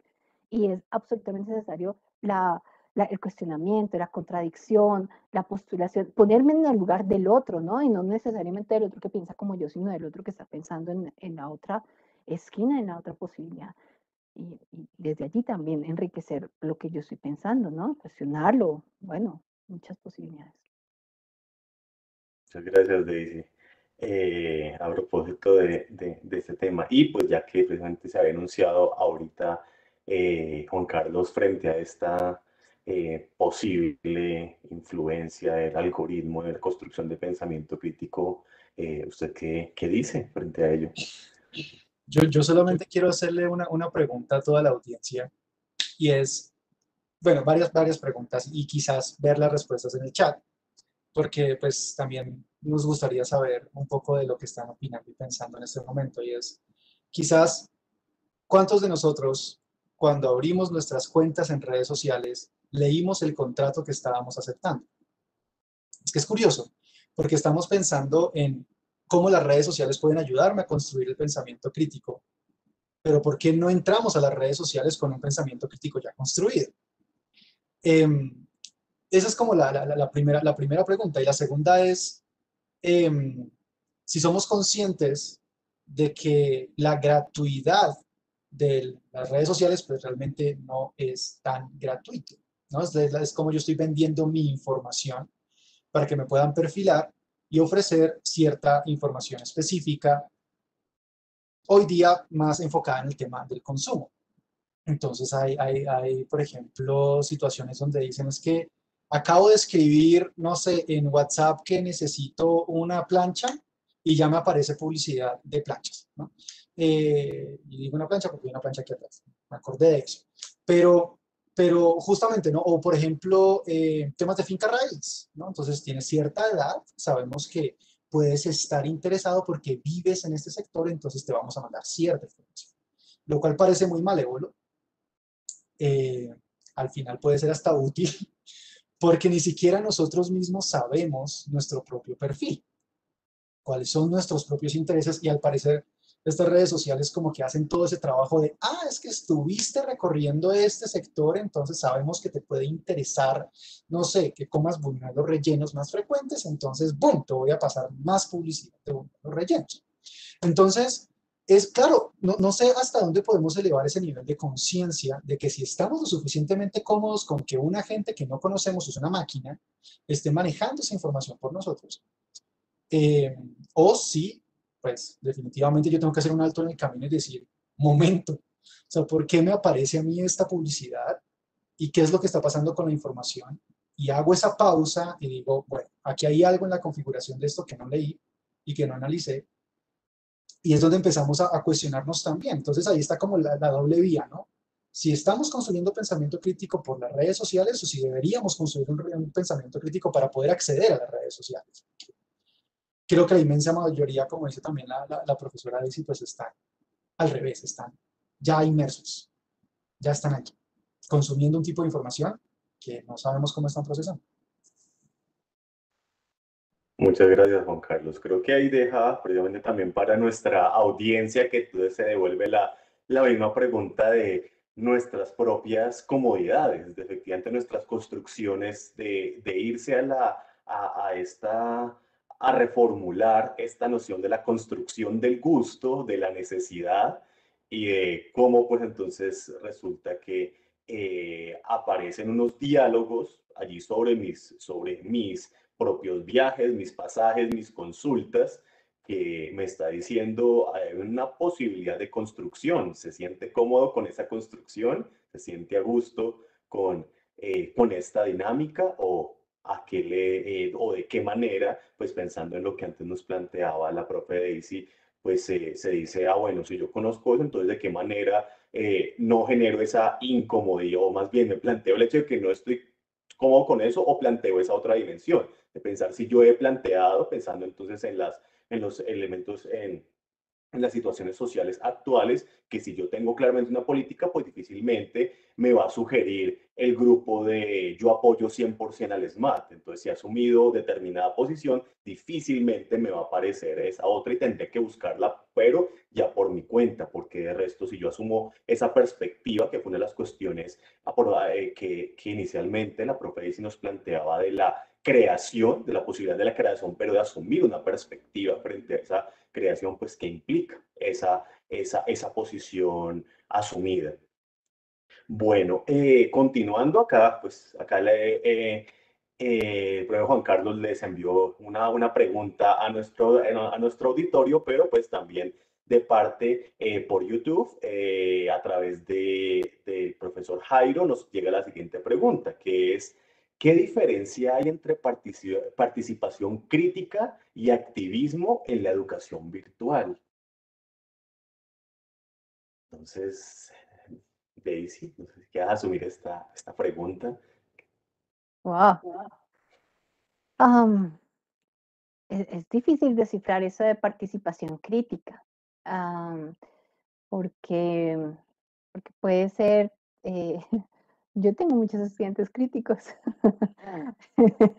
sí, suelen ponerme de manera anónima cosas a veces agresivas, entonces creo que son bastante críticos. Pero realmente tener una postura argumentada, o con unos criterios en los que yo puedo plantear no un punto de vista radicalizado, que por eso empecé la ponencia hablando de lo difícil y el punto extremo al que nos llevaría la inflexión en y a las arbitrariedades que nos llevaría también la radicalización absoluta, pues implica que ese ser crítico, ese pensar críticamente tenga unas cualidades, ¿no? Por eso yo creo que Boisberg habla de la investigación de la estrategia y del proceso. No creo que uno pueda decir, yo soy crítico, lo que me someto a situaciones críticas, he aprendido a tener unos procesos con los cuales adquiero criterio y demás. Eh, y yo creo que eso sí sucede en el aula, creo que esa sería como una de las cosas que hacemos permanentemente en el aula, propiciar, fomentar, trabajar, ahondar en la formación de esa participación crítica.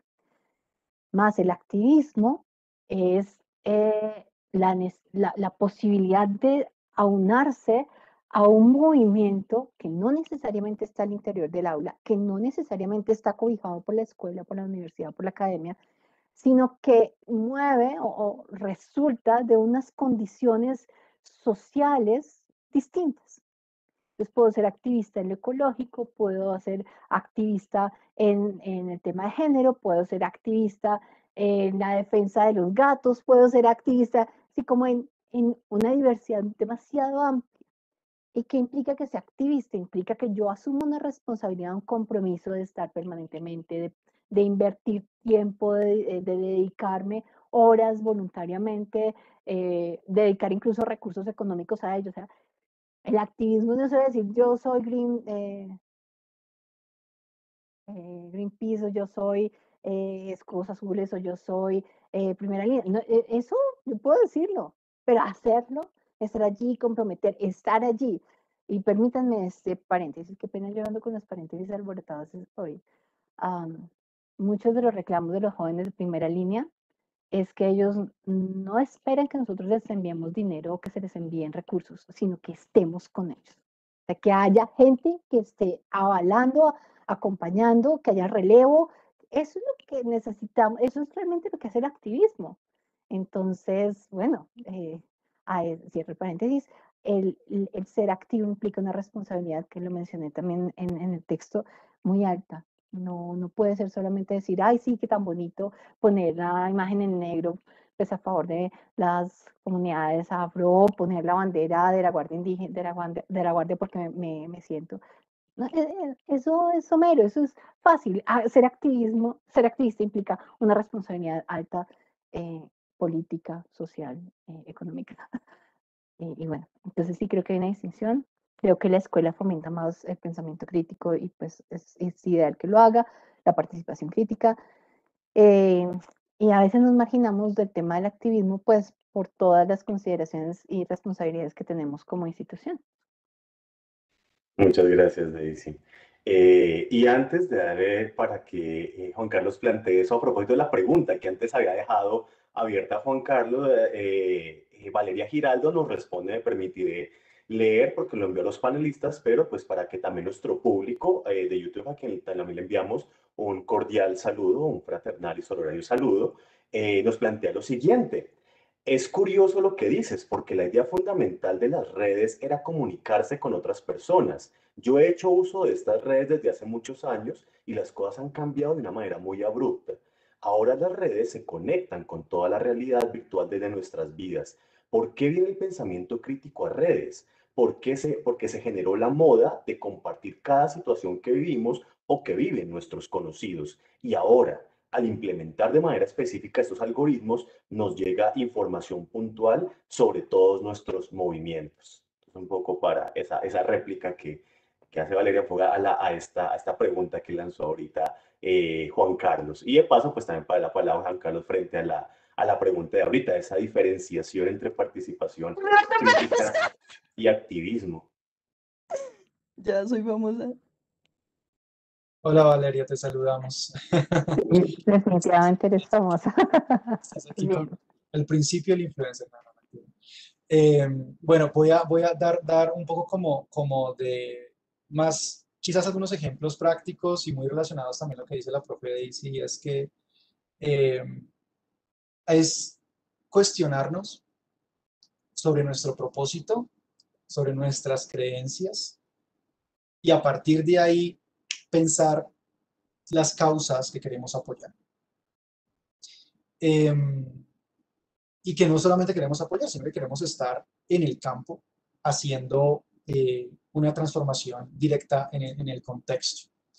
Hay muchas organizaciones que nacen siendo muy jóvenes desde la cultura, entendiendo pues desde el contexto como tal, que tienen diferentes formas y manifestaciones que tienen que ver con causas, ¿no? Entonces, y esas causas cómo van transformándose a través de ciertas creencias que vamos también recibiendo a través de la educación. Entonces hay toda una forma muy conectada.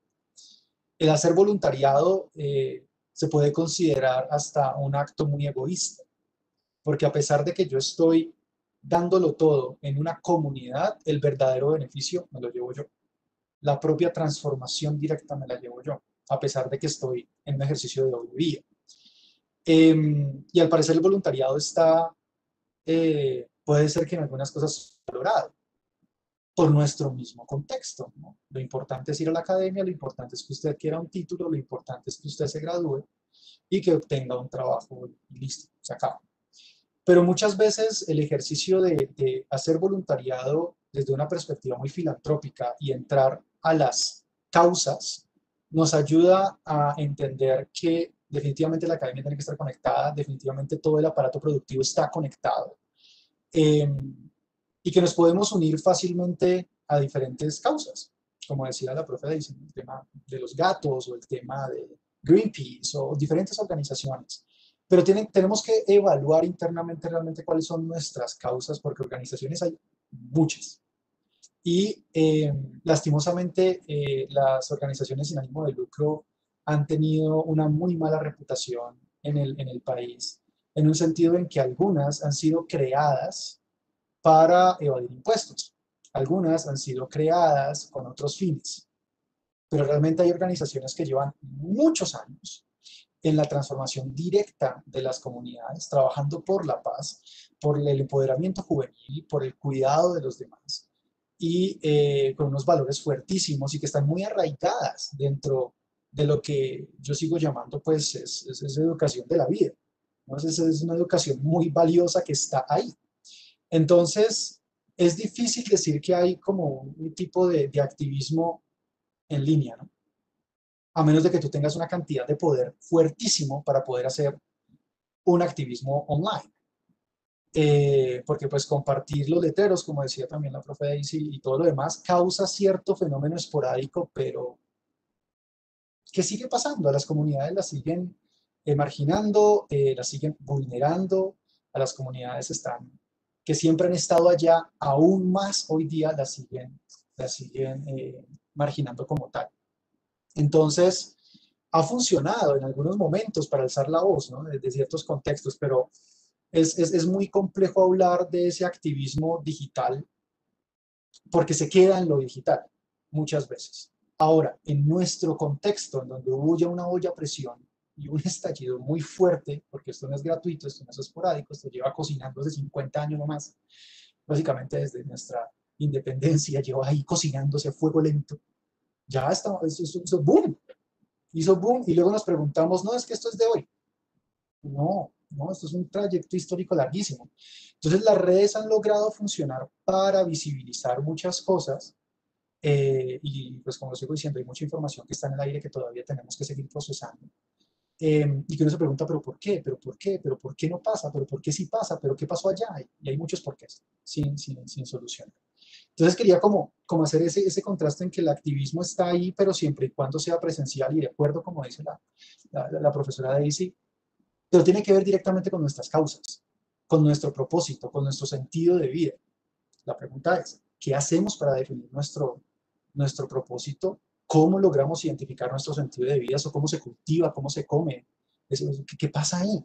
Porque no es sencillo. En la escolaridad, en educación secundaria, se habla de vamos a desarrollar el sentido de vida. Pero, momento, es que todavía hay personas de los 80 años que todavía están pensándose cuál es su sentido de vida, ¿no? Entonces, ¿no? O voy a definir mi norte, ¿no? Pero ¿por qué no define el sur? Cosa bien particular con la sensación del norte, ¿no? Entonces hay todo un ejercicio de pensar el activismo como una necesidad social que se manifiesta en persona, en la continuidad y que definitivamente tiene que ver con nuestras causas y nuestro propósito. Muchas gracias, Juan Carlos, por la respuesta. Bueno, dado el tiempo y que pues ya vamos cerrando este espacio de discusión, quisiera pues de nuevo dar la palabra a la profe Daisy, si frente pues a los comentarios, a las mismas preguntas, al espacio generado, quisiera plantearnos una conclusión, un elemento de cierre a partir pues de estos elementos planteados hasta este momento y pues a partir pues de ese discurso inicial que planteaste. Ah, y voy a retomar la analogía. Dale con la analogía. Yo creo que el COVID ha sido la plataforma para hacernos mirar internamente el hecho de habernos enclaustrados, encerrado, habernos detenido en toda la actividad, obligarnos a una pausa, nos llevó necesariamente como a esa mirada que necesitábamos de reconocer, vengan, pero es que estamos tan mal, tan mal, tan mal, que tenemos que poner trapos rojos en la calle. Es que estamos tan mal, tan mal, tan mal que el sistema de salud se reventó. Es que estamos tan mal, tan mal, tan mal.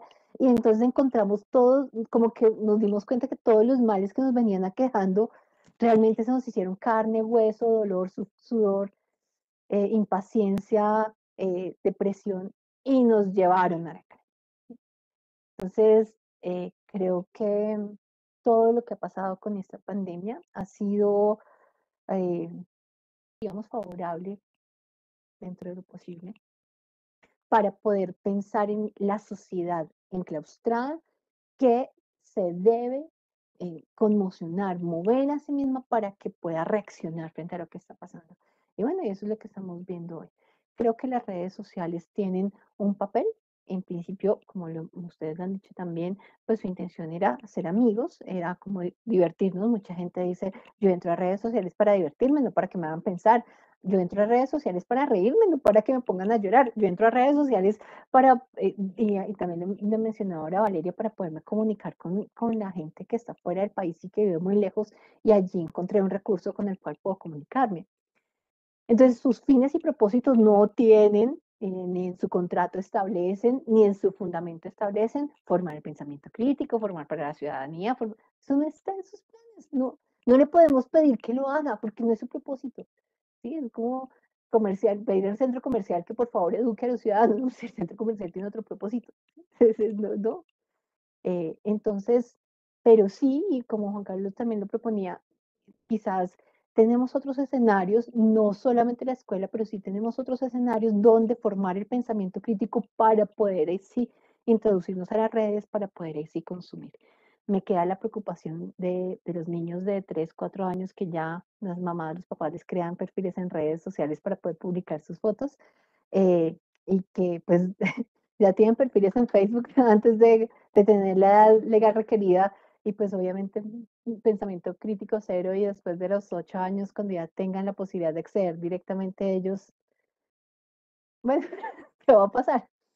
Eh, y sí creo que tenemos que asumir una responsabilidad frente a lo que hacemos en redes sociales, teniendo en cuenta que lo que pasa en ese mundo virtual tiene unas repercusiones en esta realidad tridimensional, como lo mencionó Juan Carlos ahora. Y no, no es que yo puedo publicar, insultar o aplaudir y no tiene repercusiones en esta otra dimensión, sino que creo que hay que ser responsables y coherentes en ese discurso. Eso quisiera decir. Muchas gracias, Daisy, por estas palabras ya de finalización. Entonces, creo que ya pasaría a esta parte final, que son pues agradecimientos. Entonces, pues en primer lugar, a ti, Daisy, muchas gracias por ese discurso planteado en primera instancia, que nos hizo preguntarnos, plantearnos desde la misma, a través de la analogía en la cual tanto insististe y que resulta muy pertinente, en este caso, tanto como recurso estético literario como para pensar, pues como escudo para, recurso para articular el pensamiento que llevaste a lo largo de tu discurso, desde la participación ciudadana, desde el hecho de formar ciudadanías hasta ya comenzar a pensar el papel de las redes sociales, de las nuevas tecnologías, de las ecologías hipermediales, de los lenguajes a los que estamos abocados hoy en día y por otra parte, pensando, retomando también el contrapunto hecho por Juan Carlos, de la noción de el privilegio, de pensar nosotros mismos también desde esas nociones de corresponsabilidad, de la noción de qué implica esa actividad, de esa interactividad, de eso que igual a pesar de el hecho de que podemos estar hechos allá de virtualidad, igual aquí aparecen unas subjetividades múltiples que son las que terminan configurando estos espacios, pero que también dentro de los escenarios, es decir, que es un escenario más para construcción, pero que como bien lo plantea Daisy, pues es cómo pues, se pueden usar, porque efectivamente dentro de una primera instancia, pues así como la acabo de plantear, dice, pues los centros comerciales no están hechos para el pensamiento crítico ni para pensar ciudadanías o digamos que sí ciudadanías, pero bajo un determinado modelo económico específico. Teniendo en cuenta ello, entonces, pues, en primer lugar, de nuevo, entonces agradezco a Daisy por su relato y, por otra parte, tanto a Daisy como a Juan Carlos por esta conversación, que resolvió un montón de temas, unas preguntas y precisamente esas tierras baldías que son tremendamente interesantes y que lo ponen a uno cuando a estas preguntas que, bueno, ¿y cómo se contestan, cómo se plantean? Porque pues directamente hay que saber qué saberes, qué prácticas, qué experiencias son las que podrían dar respuesta a ello. Y volviendo al tema de ese cómo que aparece en este tipo de reuniones y dice, bueno, cómo se plantea y ese cómo se responde. Si en principio el reconocimiento, el autorreconocimiento, la tendencia a las geometrías éticas son las que tienen una primera línea ahí en nuestras responsabilidades como seres humanos, como sujetos y como ciudadanos. Y ya para finalizar, luego pues, este reconocimiento, muchas gracias a Daisy, a Juan Carlos, a todos los participantes en tanto a quienes están aquí en el Webex como a quienes están en el live de YouTube. Les agradecemos su participación, sus preguntas, sus inquietudes. Agradecemos a su vez a las directivas de la Facultad de Ciencias de la Educación por organizar, por permitir estos espacios que pues están allí de fondo en la organización de estos espacios. Un agradecimiento también especial de nuevo al profesor, al director Jairo Galindo por todo el backstage tecnológico y que en ese caso nos permitió pues estar, que estuvo muy pendiente de estos elementos para que pues aquí pudiéramos fluir de manera adecuada. Entonces, de nuevo, un agradecimiento a todos, que tengan una muy buena tarde, una muy buena noche. Muchas gracias por su asistencia, participación. Síganse cuidando y sigamos de todas las formas conectados. Muchas gracias a ti, Sergio, también